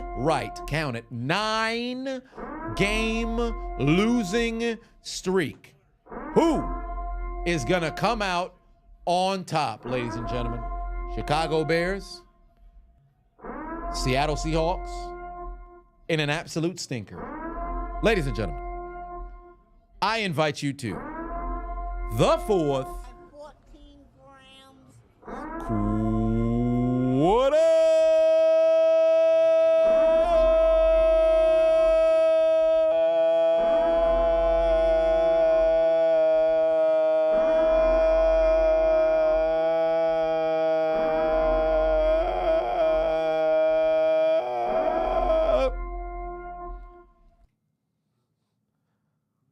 All right.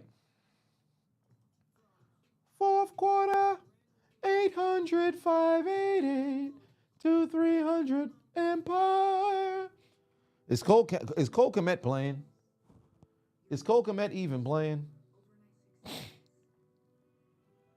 This man doing nothing.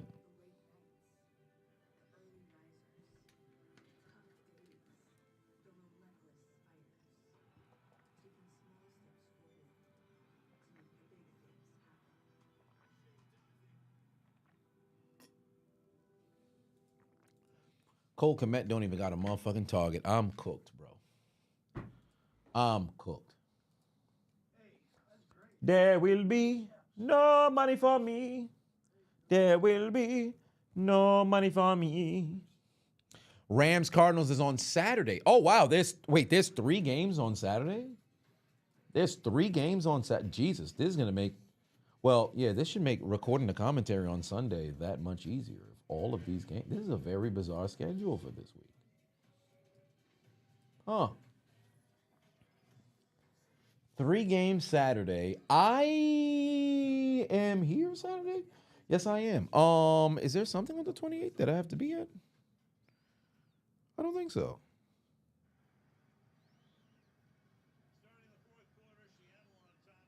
Yeah, I should be here. Saturday is Denver, Cincinnati, Arizona, Los Angeles, and New England, Okay, so I would probably do Denver, Cincinnati at 4:30. I think I'll do Denver, Cincinnati. That's the one that actually has some playoff implications for it. Los Angeles can, wrap things up depending on what happens here, but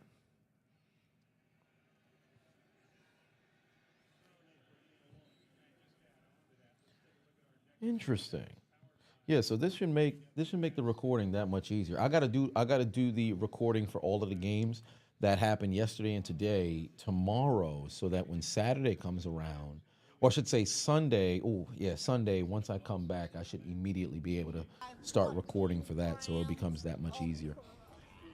Sly said, "You're so glad Marshawn Lynch or Richard Sherman aren't playing anymore. This game is so boring." Well, MDJ per 5 said, "How does it feel to see my Steelers in the Death Note?" Well, no, they're not going into the Death Note until the playoffs because they already secured a playoff berth, so they can't be going into the Death Note early. But I've been recording content for the last 8 years and commentary for the last. Actually, this might be the 8th year for the 2017, 18, 19, 20, 21, 22, 23, 24. Yeah, so it is year number 8 for the commentary. I put the Steelers in the Death Note in each one, so it's not like it's anything that I've never done before.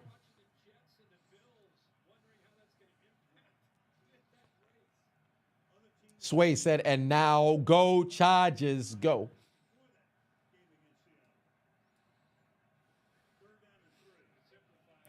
I need Caleb Williams pass attempts. I need no Geno Smith pass attempts.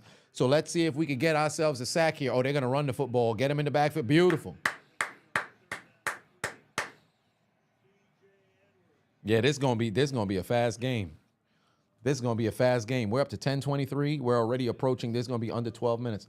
DJ Per 5 said, "Adonis, do you do bets or do you do fantasy football leagues as well?" No, I only do bets. Do I just do bets or am I in fantasy football leagues as well? No, I only do bets now. I've retired from fantasy football. I came out of retirement to do it in the Discord, and I took an L. But I had already known. I'm like, yeah, I can't do it. I just don't have the time for it anymore because I don't want to say it was like it's not like a science, but there's a lot of attention to detail. You got to take a look at like waiver wires. You also at the same time want to make sure that, all right, cool. Yo, I have this person on my team. Who they're playing against? What's going on? Like, that was just too much for me. I'm like, yeah, I can't do this shit. Now, you could always wing it. Be like, all right, I'll move this player. I'll move that one. But you want to be on top of things, especially if there's something worth, winning.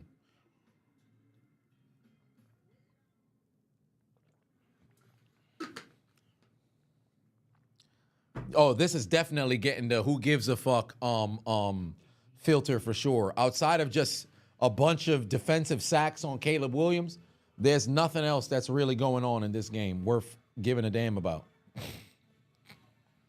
Pick'em is just like fantasy football with money involved. Well, yes.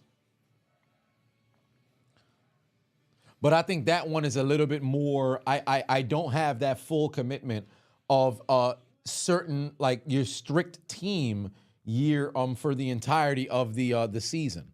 Because you have the benefit of essentially just you don't have an entire team. So since you don't have an entire team, you have you could change it up week by week. Like, okay, if I want to do a pick'em on a primetime game, I could do a pick'em. If I want to do a pick'em on like the Giants, I could do a pick'em on the Giants. What am I doing with my hands? I felt like move my shoulders. Where did I get this from? Where did I get this from? Who did I see doing this? I saw somebody doing this somewhere. Now I'm doing it. Top 3 anime villain arc stories? Shit, I couldn't tell you. I'm struggling to remember. Oh, could it have been this? No, I don't think so. Something from like here. I don't know. But MDJ's put 5 on and said the Steelers are not going anywhere besides the Death Note. Well, we shall see. It certainly looks like that could be where they're heading. Superman was putting the Yamcha pose. Yeah, that happens. All right, here we go. We back to this boring ass game. Somebody better do something on offense, bro.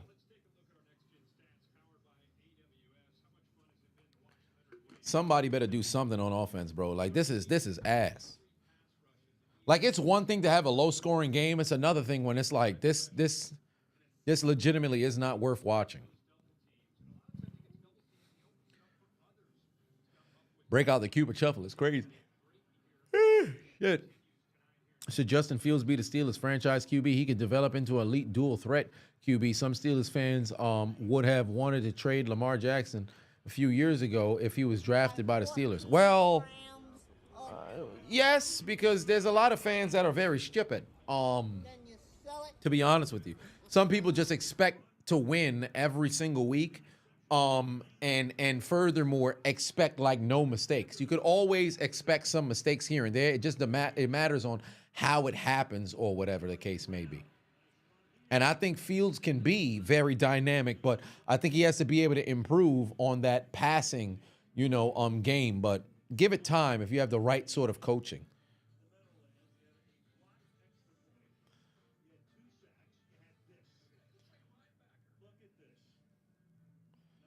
Okay. Good handoff. Oh, that's a first down.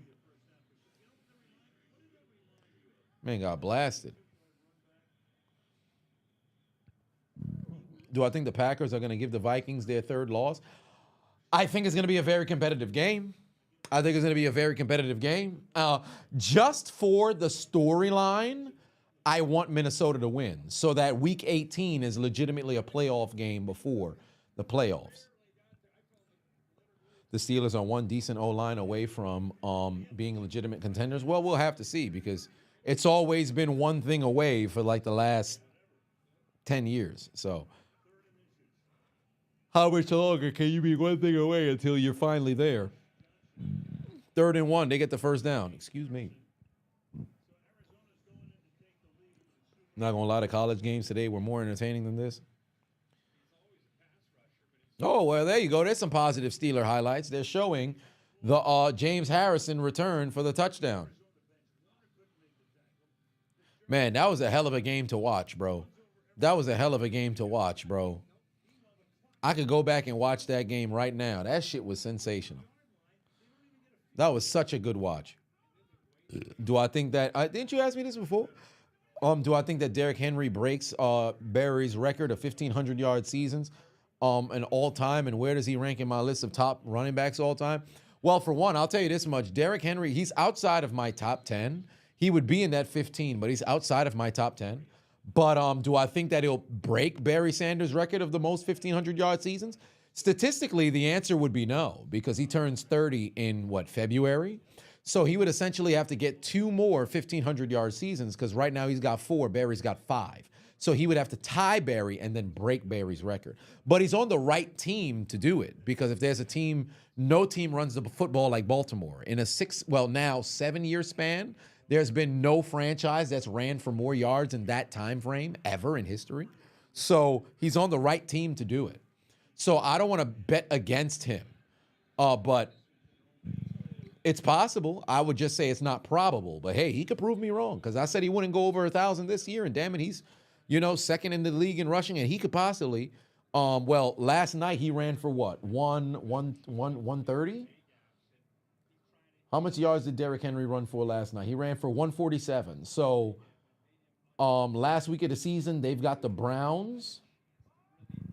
And Derrick Henry has 17.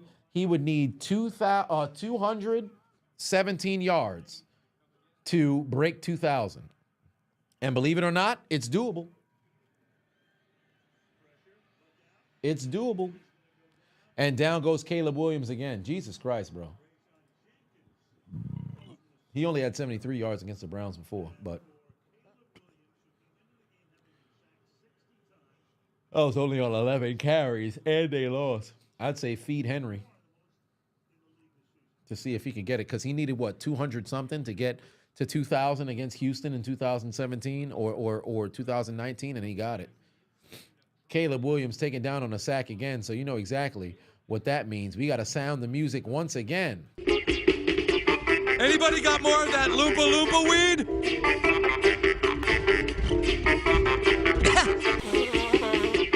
Anybody got more of that Loompa Loompa weed? This is insane. Absolutely outrageous.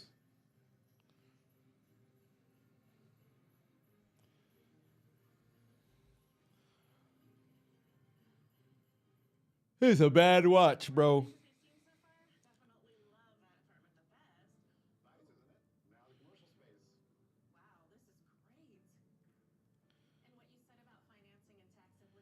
Ooh, boy.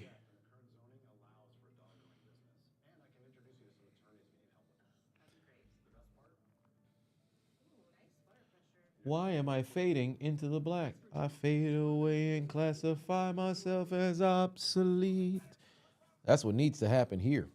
Stoic Alex Pateno said, yo, Chisel, you got an idea for me. Would I be open to adding the category in the future for the award show where the viewers vote for the winner? For example, favorite meme/joke of the year. Well, if that were to happen, if that were to happen, I would essentially have to, okay, so if I were to do something like that where I let the audience decide, do I drink coffee? No, I don't. Because it never worked for me. And also, I've never been a big fan of coffee. If I ever drink coffee, I drink it black. And I think that's the only way that you should drink it. Adding in the additional sugar is never a really good idea. And caffeine never worked for me. But I always thought all these things were placebos. I don't know why. Maybe mentally I just unable to allow myself to have it work. But the only way this would work would be, I have a shit ton of wrestling shirts, but I haven't bought any in a while. But the only way that would work for the commentary, I would ultimately have to, I should say for the awards, I would have to record everything with the nominees in advance and then put up like a poll or something for people to go and vote. And then I'll be like, and the winner is, take a look at the thing, it goes to the, so it'd be something like that. So, I mean, hey, why not? We could do something like that. Dark said, Chill need to sell out and get bigger sizes. Well, yeah, if I bring back, not so much if. It's more of a matter of when, but I want to change up what it is that I want to sell. I don't think just regular generic, I don't want to say regular generic shirts and stuff. Maybe sweatsuits could be a little difficult. Sweatsuit sets could be a little difficult. Would you, if I had sweatsuit sets, would y'all get that? I still want to do the varsity jacket, but you know what's crazy? I can't find my fucking custom boxes that I bought 5 years ago. I bought 150 fucking custom boxes. Was it 50 or was it 150? I think it was 50. That's a big difference. I think it was 50. I want to say it was 50. It could be 150. But custom boxes, and I knew I was going to do it for an exclusive item. I can't fucking find them. I have to find them. I bought these shits. It's been sitting with me for 4 years. Now I don't know where the hell it is. I can't find it. The parents' house, here. I don't know where the hell it's at. So I got to find it. But got to do something. I got to do something.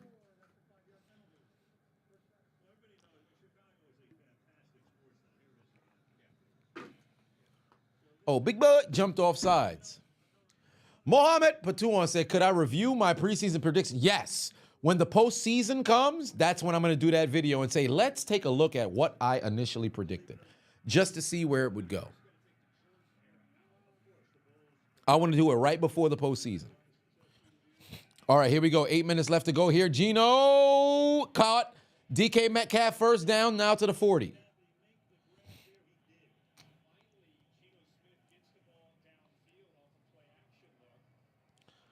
Cartman said there's some girl out there saying, when the hell did this man gonna get those boxes out of this house?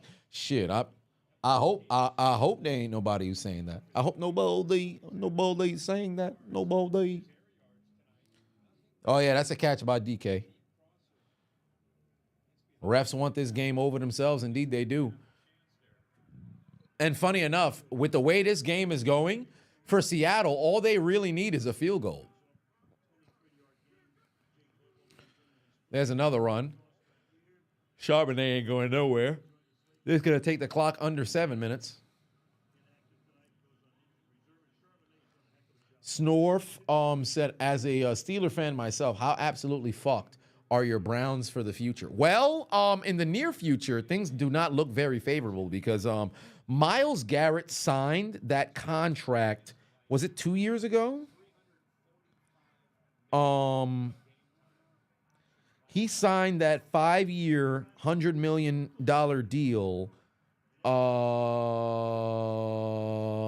He's still on the contract for a minute. I think if I was Cleveland, to be honest with you, you have that guy, but if he were to request a trade, you can get no, I live in New York, but you could low key get some stuff back for trading Myles, but it'd be incredibly stupid to do so. You've got to dump Watson.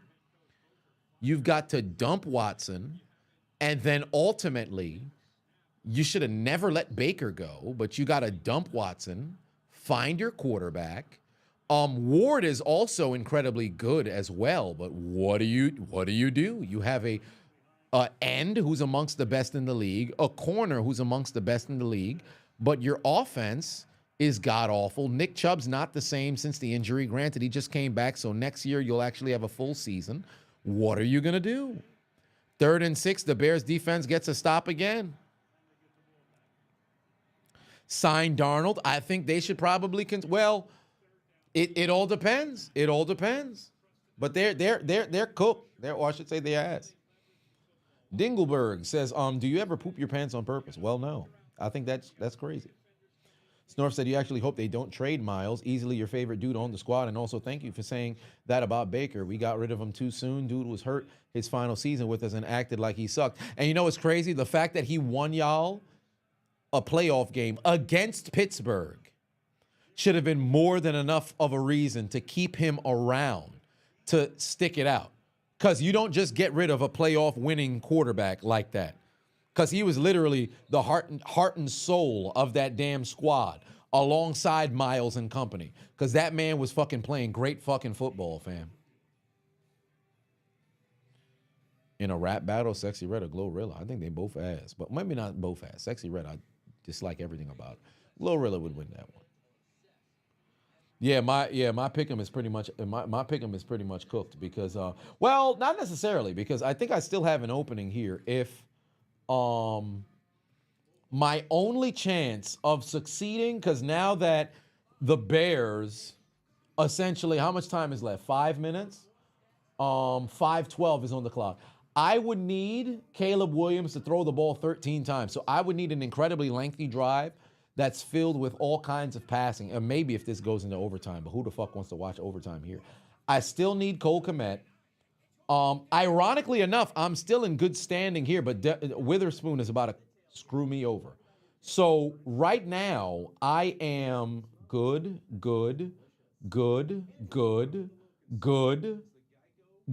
fucked. So if Cole Kmet can get 20 yards on this drive, I'm now at a 7, and then I need Caleb Williams to throw the ball 13 times. And just the probability of that is incredibly low. Because on average, on touchdown drives, you have what? On a passing situation, usually on average about 8 attempts. So best case scenario for me, Cole Kmet gets those 20 yards, maybe a couple of receptions.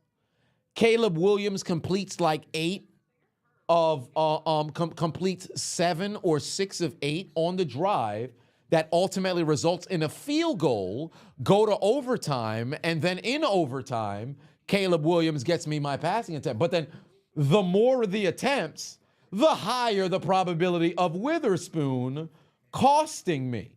So I'm in a very precarious location here. But what do I think will end up happening? Williams won't make it to 33 yards. Cole Kmet won't make it to 18. And Witherspoon is going to get a tackle. Ultimately, putting me in a scenario, where I get nothing or I only leave with 23 Dura. So we'll see what happens here on the final moments of this here game.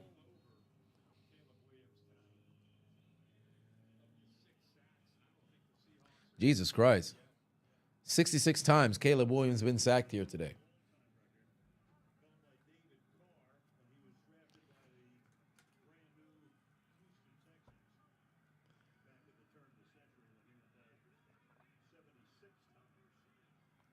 10 more sacks away from the all-time record.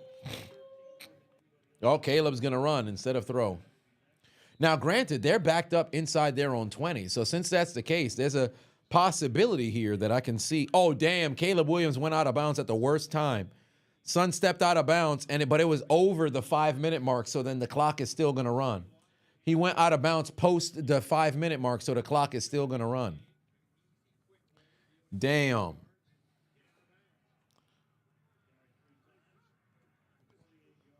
All right, there's another run. All right, DeAndre Swift picking up some yardage. Looks like they're going to commit to the run. They ain't fixing to throw. They are not fixing to throw. They about to run. They about to run. Your picks are shit, no passing or receiving touchdowns. Damn. Yeah, they're saying fuck all that. Let's just run the football. They said fuck all that. Let's just run the football. Oh, Caleb's going to throw. He's going to take a sack and set. No, he's going to run. Caleb's going to run. Whoa, what the fuck was that? Why did Caleb Williams just fall? Yeah, that clock is... Why did Caleb Williams just fall in bounds? I'm so confused. Why did Caleb just fall in... What is he doing? What the hell's wrong with Caleb Williams? Why wouldn't you just run out of bounds, bro? Did he lose his footing? That's very confusing.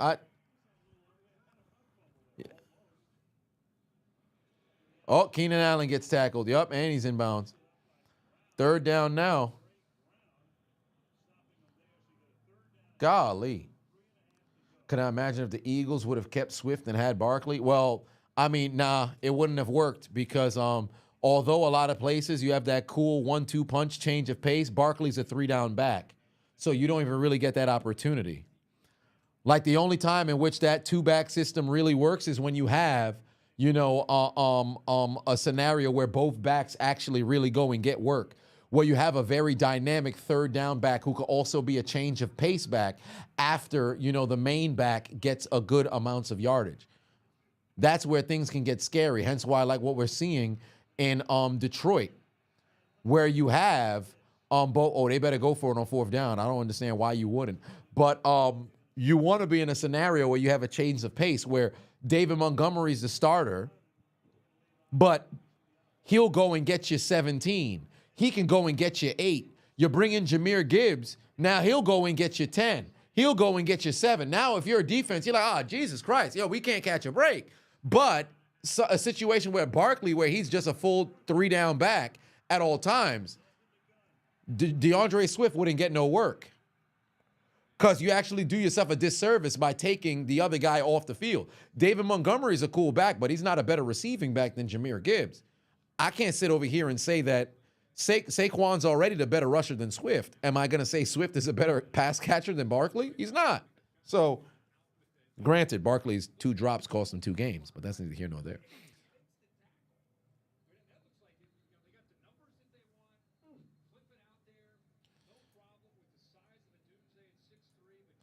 Green Bay has an underrated backup running back room. Yeah, their running back room is cool. Their running back room is cool. By the way, what the fuck happened with A.J. Dillon? Where is he? Where is he?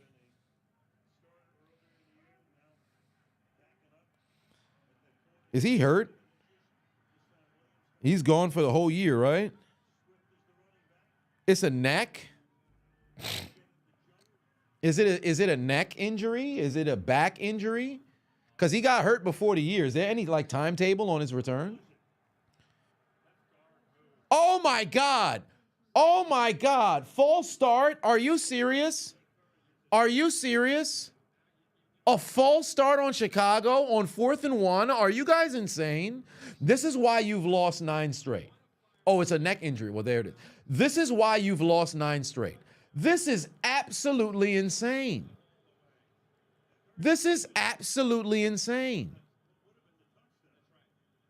Are you serious? Oh my Lord. Bro, this is why I'm telling you. What? They're going to punt?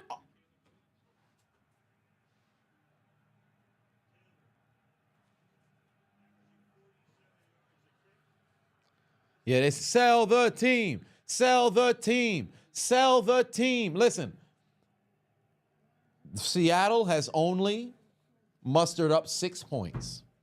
And for all intents and purposes, Chicago's defense is doing what they have to do. And the Bears use the timeout?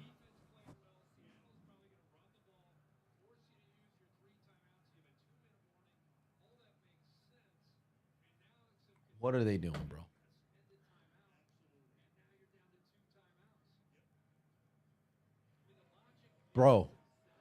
Bro, I just don't understand it. I just don't understand it. It's a culture problem, bro. It's a culture problem, bro. This is absolutely insane. This is terrible. This is absolutely terrible, bro. Like, why would you take the offense? Like, at one point, the offense has to make a play. Somebody's got to make a play. They're bringing everybody. They're bringing everybody. They're bringing everybody. They're bringing everybody. Oh, there you go, DJ. First down. And more for more. First down. Good God. Jesus, somebody got to make a play. They bringing everybody. Sergeant Batuan said the Bears are who we thought they were. Ain't that the truth? They are who we thought they were. They are who we thought they were. That's why we took the damn field. Now, if you want to crown them, then crown their ass. But they are who we thought they were. They played 3 quarters. The Bears are who we thought they were. And that's why we took the damn field. Now, if you want to crown them, then crown their ass. But they are who we thought they were. Oh, my God, he fumbled. Oh, he got the football back, and then he slipped. He's going down for a sack. That's a 2-minute warning. Golly.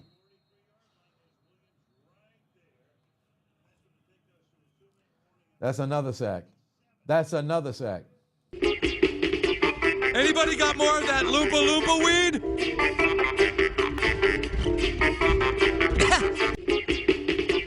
Anybody got more of that Loompa Loompa weed?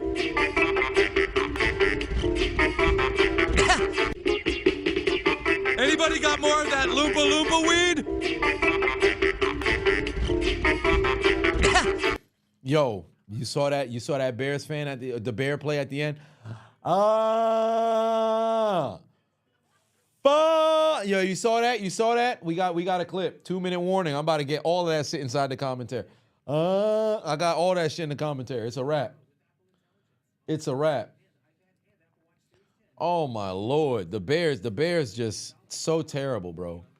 The Bears is just so fucking terrible, bro. Son couldn't handle the snap. Then afterwards, he slipped again. Just a bad situation, bro. Being a Bears fan is like being... Chosen Patuan said, do I believe Mahomes could lead this Bear team? Absolutely not, because the coaching infrastructure is not there. The ownership is not there. So despite on how great Mahomes just so happens to be, he'd be an absolute failure out in Chicago. He'd be an absolute failure out in Chicago. It would not work. It would not work. Even the greatest quarterbacks would struggle over there. Like Peyton Manning is the greatest pre-snap quarterback in the history of football. Even he would not be able to freaking resurrect Chicago, because all the checks in the world you can mess around and make, bro, it ain't gonna work. You're cooked. And the wild thing about it is they have the personnel, but it's just a losing culture. They've got a losing culture. Sergeant P51 says, is this game going to be an era 404 moment? Let's take a look at those Bears and Seahawks highlights. Well, I mean, you've got the benefit of about, 10 total sacks in this game alongside a turnover as well. But Jesus Christ, bro, this is just bad.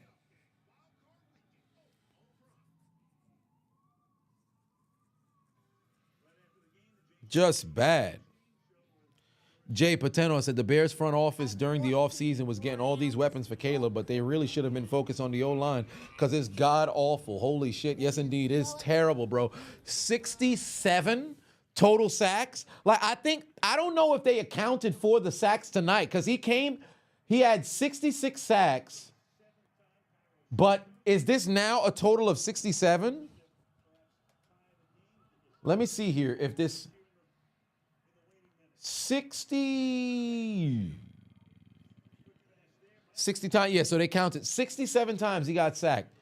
Like legitimately. And next week, Chicago plays who next week? Chicago's got Green Bay next week.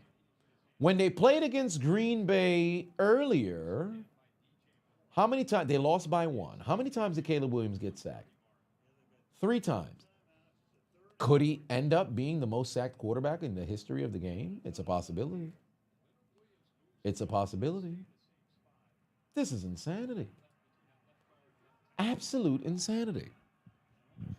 3rd and 14. I don't know why they're not moving with a sense of urgency, bro. This is the game here. It's 4-down territory. Oh my God, Caleb Williams can't take another sack, bro. You got to make a play. Oh, it's a reception. What a pass and catch.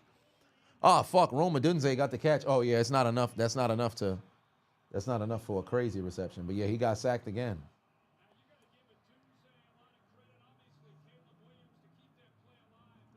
Good God. Yes, they gotta hurry. Here we go. Got to get rid of the football. Caleb Williams throwing it away. Caleb Williams, 60 times he was sacked this season. Now, well, it was 7 times being sacked this year. Yeah, that's a catch by Roma Dunze. That was not touching the ground. 7 times, so he's now at 67. He's 1 more sack away from tying David Carr for the 3rd most times in history. Funny enough, Sam Howell's 65 times getting sacked last year put him at 4 all time, and then Caleb Williams passed him up. So now Caleb Williams taking 67 sacks on the season, absolutely fucking brutal. Randall Cunningham at 72, and then ultimately David Carr at 76. Caleb Williams has a legitimate chance of having that broken. 14 grams of Wait, Chicago had to use another timeout. Oh my God.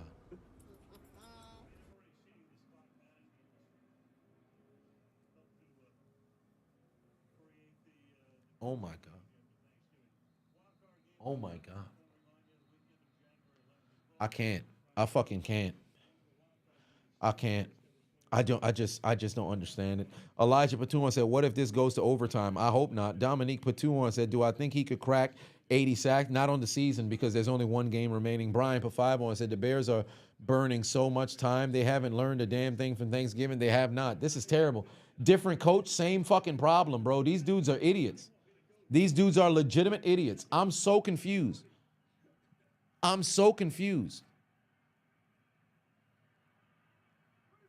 31 seconds. You got 1 timeout left. Somebody protect. Caleb's going to throw it. Dunze can't get it. Well, that's incomplete. I don't know why they keep taking so much fucking shots. Why is nobody staying intermediate? They're bringing heat. Watch. They're gonna bring the fucking dogs on 3rd down. And why wouldn't you? This man's the play caller or he's not getting hired for the head coaching position. Interim is not getting a rehire. That man might just lose his job. Fucking demotion. This is fucking terrible, bro. This is terrible. 3rd down, you got 1 timeout left. Y'all got to hurry up to the line. Move with a sense of urgency. Let's go. Can't afford to use a timeout right now. Why is no? Oh, my God. You got 4 seconds. Get set, DJ Moore. Get set, DJ Moore. Get set, DJ Moore. No flag. Caleb down the middle. Oh, my God. He threw it to nobody. What are they doing, bro? Who is he throwing to? Now they got to kick the field goal. They got to kick the field goal. It's 4th and 10. You got to kick the field goal. What the fuck are they doing, bro? This is god-awful, son. This is god-awful. Jay, for 5-1, said, do I think Pete Carroll can turn this ship around in Chicago? Fuck no. Pete Carroll's too old. How old is Pete Carroll right now? 72?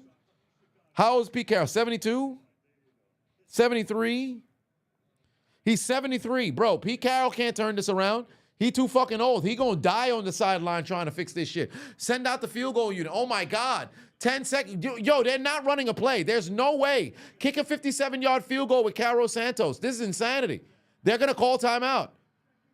Oh, no, it ends up being Seattle. Oh, my God, bro. What are they doing? They're not even going. They at the line with 4 seconds on the play clock, bro.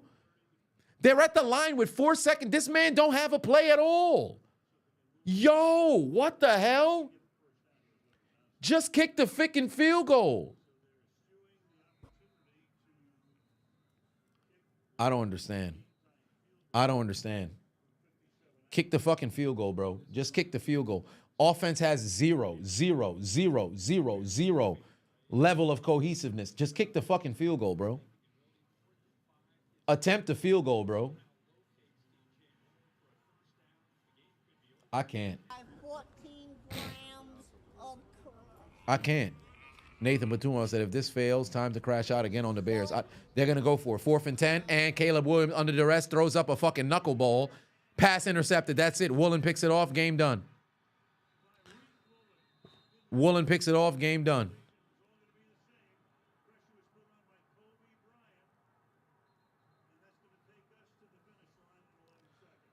Oh, my God. That's 10 straight losses. Bro, you about to lose your job. Not only did the head coach get fired, the fucking interim head coach about to get fired as well, bro.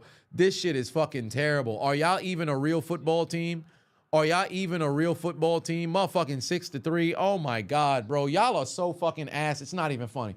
Y'all are so fucking ass. It's not even funny, bro. Chicago might need to get kicked out the NFL. Chicago might legitimately need to get kicked out the NFL, bro, because what the hell are they doing, son? This is absolutely terrible. You mean to tell me every single play, Caleb Williams' back is on the ground, fam? Caleb Williams' back is on the ground. His jersey dirty as fuck at the end of every single game. There ain't no reason to even step onto the motherfucking football field no more, bro. Pack these boys up. Don't even play next week. Don't even play next week. Wow, he had 354 consecutive passes with no interceptions. Yeah, boo this man. Boo the entire team, fam. Boo the entire team, fam. Yo, the interim head coach about to lose his job. Chicago might be the first team to ever fire 2 head coaches in the same season. I don't know if it's been done before, but it might just happen again, bro. This is terrible. This is terrible. This team is so god-awful. I have no words. None whatsoever, bro. Like, how bad do you have to be? Seattle is still alive right now, so now they have an opportunity if they can mess around and clinch their, all they got to do is win next week and they're in. Win next week and they're in. Win next week and you're in. But Jesus Christ, bro, Chicago is fucking terrible. This is crazy. This is absolutely crazy. Nathan Patua said if the Rams lose Saturday, the Hawks stay alive. Indeed. Indeed. Sarkin P51 said these 2 teams have successfully wasted 60 minutes of time. The Bears need to put the fries in the bag, bro. The Bears are who we thought they were. Fam, legitimately, watching the Chicago Bears has me like... Elijah Patuan said regulation to the UFL, promote Binghamton now. Bro, this is terrible, fam. This is legitimately terrible. I got a better chance playing on Madden and putting forth a better... Oh, they got the sun crash out, goddamn slow motion again. Like, how bad can you be, son? How bad can you legitimately be? You mean to tell me the quarterback has 0 time to exhale? Bruh, you on the floor immediately, bro. You on the floor immediately. Caleb Williams can't even close his mouth before the motherfucking defense is on top of him. Like, this shit is ridiculous. You'd have thought he was Lily Phillips on a goddamn casting couch. That's how hard this man gets fucked every single week. Nobody's protecting up front whatsoever. They can't seem to get a play call in. Nobody knows how to do any sort of time management. Defensively, they're actually okay, but offensively, they're god-awful. You at the 40-yard line, kick a 57-yard field goal, try to tie it. You know the offense is doing nothing. Instead, now, let's go and trot the offense out there 4th and 10 and try to get a conversion. That's fucking stupid. It was 4-down territory before. You did what the fuck you had to do on a miracle pass that somehow landed in the arms of DJ Moore. At this point, kick the motherfucking field goal. What are y'all doing? You all guys are terrible, bro. Terrible. You should not be a professional football team whatsoever. Pack these boys the fuck up, fam. This is terrible. Nobody wants to watch this shit. Nobody wants to watch this shit. One individual would rather anally masturbate than have to sit around and watch the motherfucking Chicago Bears, bro. This is terrible.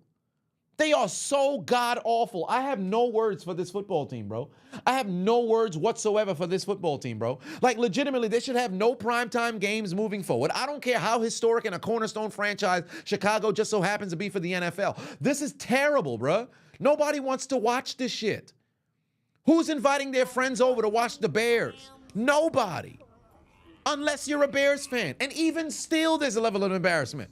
You could have 2 lifelong Bears fans. Like, yo, you watching the game? Yeah. Yeah, I guess I'm watching. You watching too? Yeah, I'll watch the game. You saw the video last week where motherfucking Seth Rollins was trying to hype up the Bears? He couldn't even say it straight. Let's go Bears. Let's go Bears. Like, you can't even get, nobody wants to cheer for this team. Nobody has a reason to cheer for this team. Motherfuckers popped out to the game tonight because there was just nothing better to do on a motherfucking Thursday night. Let's just go to the motherfucking game over there in Soldier Field and go see what the Bears got going on. Absolutely nothing. You guys are terrible. Sell the team. Somebody grab the McCaskies right now. Grab George Hallis's daughter right now. Shorty is somehow still alive and kicking. Whisper in her damn ear, sell the team. Sell the team. Your father didn't die for this. Sell the team. Get them the fuck up out of here, bro. They are so fucking ass. Mike Ditka got, well, I don't know what he's dealing with right now, but Mike Ditka could probably walk onto the motherfucking sidelines and probably still struggle to aid the Chicago Bears in getting W's. This is god-awful, bruh. Terrible. You guys are terrible. Who wants to watch the Chicago Bears? Nobody. That's how bad they are, bro. It should be, again, cruel and unusual punishment to watch the motherfucking Chicago Bears on Thursdays, Wednesdays, Tuesdays, Mondays, Fridays, Saturdays, and especially 2 times on Sundays. Nobody wants to watch this football team, bro, whatsoever. How bad are the Bears? Terrible. There's got to be some form of domestic terrorism having to have the subject the American people to watching this on prime time. This shouldn't be streamed on Amazon. This shouldn't be streamed on Peacock, on Netflix, on NBC, ABC. This is a game that should have been played on Live Leak, where you watching motherfuckers mess around and get beheaded, and then you scroll next video just so happens to be the Chicago Bears, because that's how bad it is. This is terrible. Nobody should be watching the Chicago Bears play football right now. You don't qualify to even be on national television. This game shouldn't even be on motherfucking Arcade. That's how bad the Bears are. You guys are terrible. I don't know how many times I got to say, you are terrible. Jesus Christ, bro. It's like death of being killed with motherfucking a toenail. Hangnail or something like that, getting stabbed in the neck and bleeding out. That's what it feels like watching the Chicago Bears, bro. Dude's just fucking ass. I can't. I absolutely can't. This is ludicrous. This is supposed to be a professional football team? Get the fuck out of here, man. Golly. I just don't get it. Oh, I see the AI chat summary right now. Yeah, calling for the team to be so. I see the AI joint right now. But King Boo put 5 on and said, might just blow up the planet for being this, being on a primetime game. This is embarrassing. Oscar put 5 on and said, put them against the Arabic Football League. They still can't win games. Javerick put 2 on and said, I'm a Steelers fan from Chicago. They are ass. Bro, they're terrible, bro. They're terrible. Nathan had said, put 2 on and said, the Bears fresh hot L smell, good smell flavor. Bro, they are so bad. So bad. And how do you continue to be bad across numerous different coaches? Like, it's a culture problem. You have to sell the team. There is no alternative. You have to sell the team because now it's embedded in your culture to be ass. Like, if you had a good Chicago Bear team, it would be a surprise. People would be shocked. They'd be caught off guard from them playing good football. Call it what it is. The Bears started 4-2. Motherfuckers probably thought they was in the Twilight Zone. Bears fans probably thought it was the motherfucking apocalypse. The moment that they saw the Bears started 4-2, they're like, what the hell's going on? We're winning? Hold on, what? This is not supposed to happen. We're winning? Is this real right now? Motherfuckers was pinching themselves. They was pinching themselves. They're like, yo, what's happening? What's happening? FBG duck and damn near rose out the grave like the Bears is good again. And then all of a sudden they went back to who we thought they were. Absolute ass. Terrible, bro. I don't understand. Pack them motherfuckers up, fam. Get them the fuck up out of here. Sell the goddamn team. Sell the goddamn team. Every single member of that Chicago Bear offensive line need to be dealt with. That needs to happen expeditiously. Expeditiously. Left guard. The center. Right guard. Right tackle. Left tackle.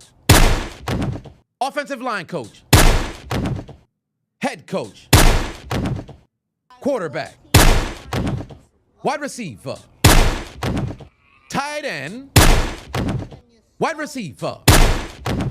Wide receiver. Can't forget the quarterback. I said the quarterback. One more quarterback. Get him the fuck up out of here, bro. Every single one of them. Every single one of them. Sargent for 5-1 said the Bears have been on a downward spiral since that touchdown in Washington. Bro, they've been so fucking terrible, fam. So fucking terrible. Every time I watch the Bears play football, I say, But that's not how the game is played. You can't do that. Because Played 3 quarters. The Bears are who we thought they were. absolute ass, bro. Absolute ass, bro. Them boys is booty cheeks. But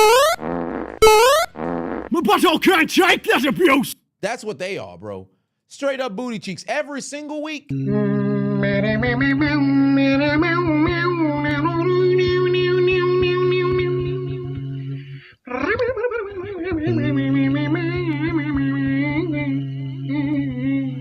That's legitimately what it is, fam. That's legitimately what it is. How ass is the Chicago Bears? Rock steady. You could tell who I am from the back because it's heavy. That's how ass the Chicago Bears are, bro. That's how ass the Chicago Bears are, bro. This shit is terrible. This shit is terrible. Don the King, 33 per 5-1 said, coming into the season, you knew it was going to be some BS. That 4-2 start was a genjutsu. The game legitimately got you heated. Bro, this is legitimately the type of game that makes you want to throw your television out the window, fam. This is legitimately the type of game that makes you want to throw the goddamn television out the window, bro. Because the Bears is absolute ass. Like, I can't understand. I literally can't understand. I can't understand. Like, I'm sorry, Bears fans. Y'all could have legitimately spent the past 3 hours. If y'all were gooning, I wouldn't even complain. You could have been addicted to pornography, and you would have had a better time than watching the Chicago Bears. You could have been inside their motherfucking basement. Look at your neighbor and say he's a meat stretcher. He'll stretch your meat. That's what y'all could have been doing in the motherfucking goddamn basement. Tugging on your damn appendage rather than watching the Chicago Bears play football, boss. Like, you've got to be kidding me. You've legitimately got to be kidding me, bro. This shit is terrible. This shit is fucking terrible. To the McCaskey family. You know what? I'll tell you this.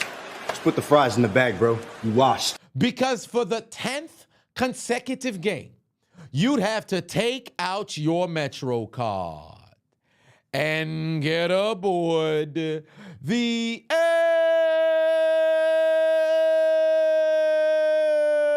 train. You lose. Because y'all continue to be Failure. I said they continue to be Failure. Brian B. put 5-1 said, for the sake of tonight, can we put the Bears in the death note again? You're damn right we can. And what are they eating? Fresh hot ales. Fresh hot ales. Fresh hot ales. Fresh hot ales. Fresh hot ales. Fresh hot ales. Fresh hot ales. Fresh hot ales. Fresh hot ales. Fresh hot ales. Fresh hot ales. Fresh hot ales. Fresh hot ales. Fresh hot ales. Fresh hot ales. Fresh hot ales. Fresh hot L's. It's over. You lose. DJ put 5-1 said the Bears owe Justin Fields an apology. Shit, ain't that the truth? These motherfuckers is so goddamn terrible. As again, for the second time this season, we might just have to tell them to write their names down in the death note because their dreams of not being mediocre, their dreams of not wasting the American people's time, their dreams of not being absolute dog water of a franchise has them written down the death note again because they need to be and forever absolutely deleted because they are fucking terrible, bro. They are legitimately fucking terrible, bro. Like, this is terrible. Imagine if you're somebody who just so happened to be a little deranged and this could set you over the edge. You're responsible. Not directly, but indirectly responsible. I promise you, there's motherfuckers who got notes next to their bedside next to a motherfucking stool saying the Bears did me in, bro. This is ridiculous. Braylon put 5 on said the Bears will forever be basement dwellers. Like this is terrible. They're legitimately terrible. Cowboys. Cowboy culture put 5 on said death, taxes, and the Bears and Jets will always be ass. Like they're god awful.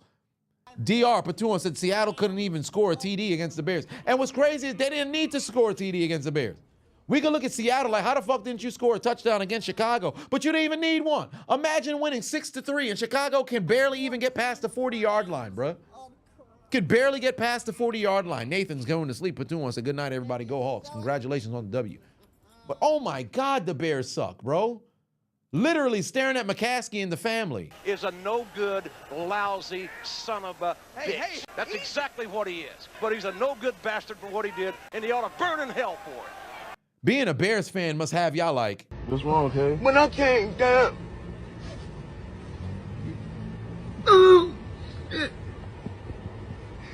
I'm trying to make you understand what I'm saying. Relationship with your oh children. My God. It's fucking terrible, bro. Like, nobody wants to freaking watch this football team. Please don't have no damn primetime games next year. Please don't have primetime game next year. This is terrible, fam. Luckily, this game is... Snake,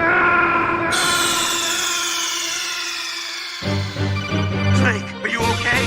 Snake?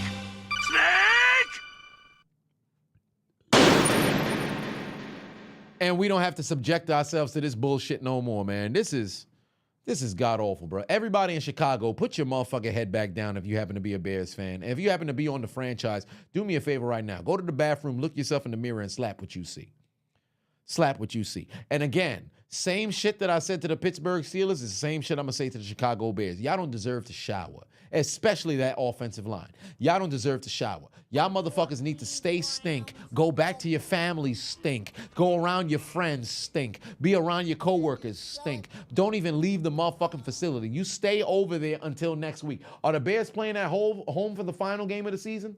They playing at home for the final game of the season? No, they going to Green Bay. Y'all motherfuckers need to walk to Wisconsin. Walk to Wisconsin. I need y'all motherfuckers to stay unshowered, super stink. Don't even see your motherfucking family, bro. Y'all going over to Wisconsin smelling like rotten cheese. You don't deserve to shower, especially the offensive line. Y'all don't deserve to shower. Y'all ought to be ashamed of yourselves, bro. You call yourself pros? You've got to be kidding me. Oh, 5 Point Vids in the building. What's going on, brother? Yeah, the game was absolute ass, bro. It was trash. Terrible. Terrible. I'd rather clip my toenails for the last 60 minutes of football play than to have to watch this damn game. Are you kidding me? 9 total points, 6-3. You kidding me? I could have watched damn Coco Melon on a loop. Put a baby shark, baby shark. I could have watched that all day than to watch this damn bullshit. Nobody wants to look at this. Are you kidding me?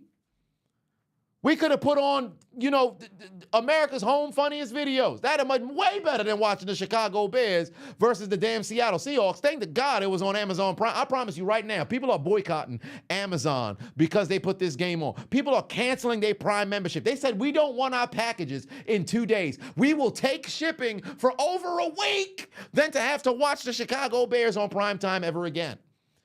People would get off of Twitch. They might be going over to motherfucking Mixer, but it's discontinued. I'd rather stare at a 404 error-found website than to watch the Chicago Bears play football. That's how bad these motherfucking teams are, bro. And for Seattle, you ought to be ashamed of yourself because here you are still alive in the postseason race, but you couldn't score a single touchdown against the Chicago Bears. Now, granted, Chicago's defense was doing what they had to do today, but you've got to be kidding me. But primarily, the story of the game is the ineptitude of Chicago, not only because the offensive line is ass. The coach don't understand down and distance, don't understand situational football, wasting timeouts every single time. Caleb Williams don't even look like he's ready for the snap inside 5 minutes left on the play clock. Are you guys kidding me? It's like you playing on Madden with the difficulty shifted to all Madden, but somehow you still on easy mode. It's the most confusing thing I've ever seen. The Bears play football like you're playing single player on Madden, but your controller is plugged into the 4 slot and somebody else is on 1. So you think you're playing when you're not playing. That's how terrible the Bears are, bro. That's legit. These dudes is like on autopilot inside of a damn, like, you know, at the arcade, those where you put a quarter in. I know it's probably a bit more expensive nowadays. Where you put a motherfucking quarter in, and then you go for like maybe 45 some seconds, and then it stops. That's the Bear team. That's the Bear team. You're supposed to be, you're parading yourselves as a professional football team, but you're not. You put your quarter in, you go 45 minutes, 60 minutes of football, and then it's over. Did you really enjoy what you watched? Fuck no, you didn't. You didn't enjoy what the hell you did out there. This was a waste of time. This was legitimately a waste of people's time.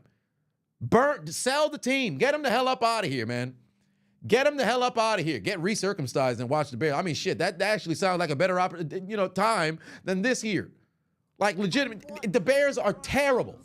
Terrible. Kick them out there. Like, Jacksonville, New York, Las Vegas, Tennessee may have worse records, but the Bears are the worst team in football. And I struggle for you to convince me otherwise. I struggle for you to convince me otherwise. This is terrible. I don't understand it. Wright's first time chatter. I appreciate you. Sergeant Patu on and said, you know what to call for Chicago. Got to call Chris. You might just have to.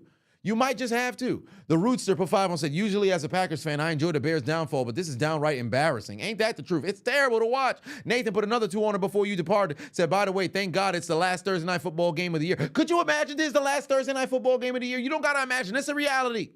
This was the last product for Thursday night football, bruh.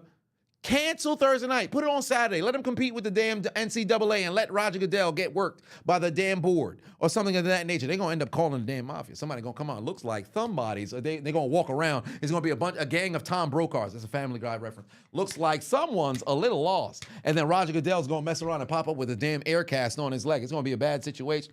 Braylon put 5 on and said, you'd rather stand in front of a firing squad than watch this game. Brian B put 5 on and said, you'd rather attach your testicles to a boulder and heave it over the side of the Grand Canyon than watch the Bears play again. Nobody wants to watch the Bears. Nobody wants to watch the Bears. This is like a self-inflicted gunshot wound to the damn thigh, quadricep tendon. Nobody wants to watch the damn Chicago Bears. They are absolute ass, bro. They are absolute ass. Every single week, it's like we're saying, What the hell's wrong with them? What's wrong with them? What's wrong with him? Time, what's wrong with him?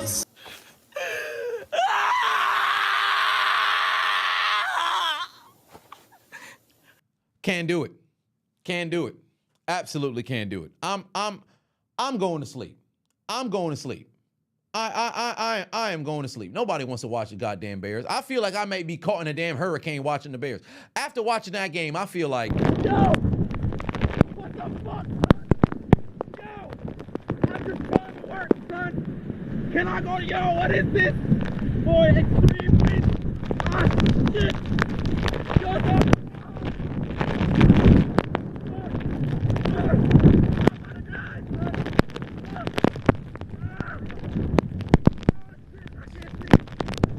it's the Windy City for real. It's the Windy City for real, bro. Nobody want to watch this shit. Sergeant Patuan said the Bears are who we thought they were. Ain't that the truth? Bro, I feel like I may be caught in some mixture of a monsoon, a hurricane, some sort of tsunami. Like, it's terrible, fam. These dudes, they are so ass. I can't do it, man. I'll see y'all Saturday night football. Well, Saturday afternoon football, if you will. Cincinnati, Denver. I'll go live for that game because this right here, it's got a bad taste. It's got a bad taste for professional football. Nobody wants to watch this shit. Yeah, I got clips for days. Nobody wants to watch this shit, bro. Got to be kidding me. Got to be kidding me.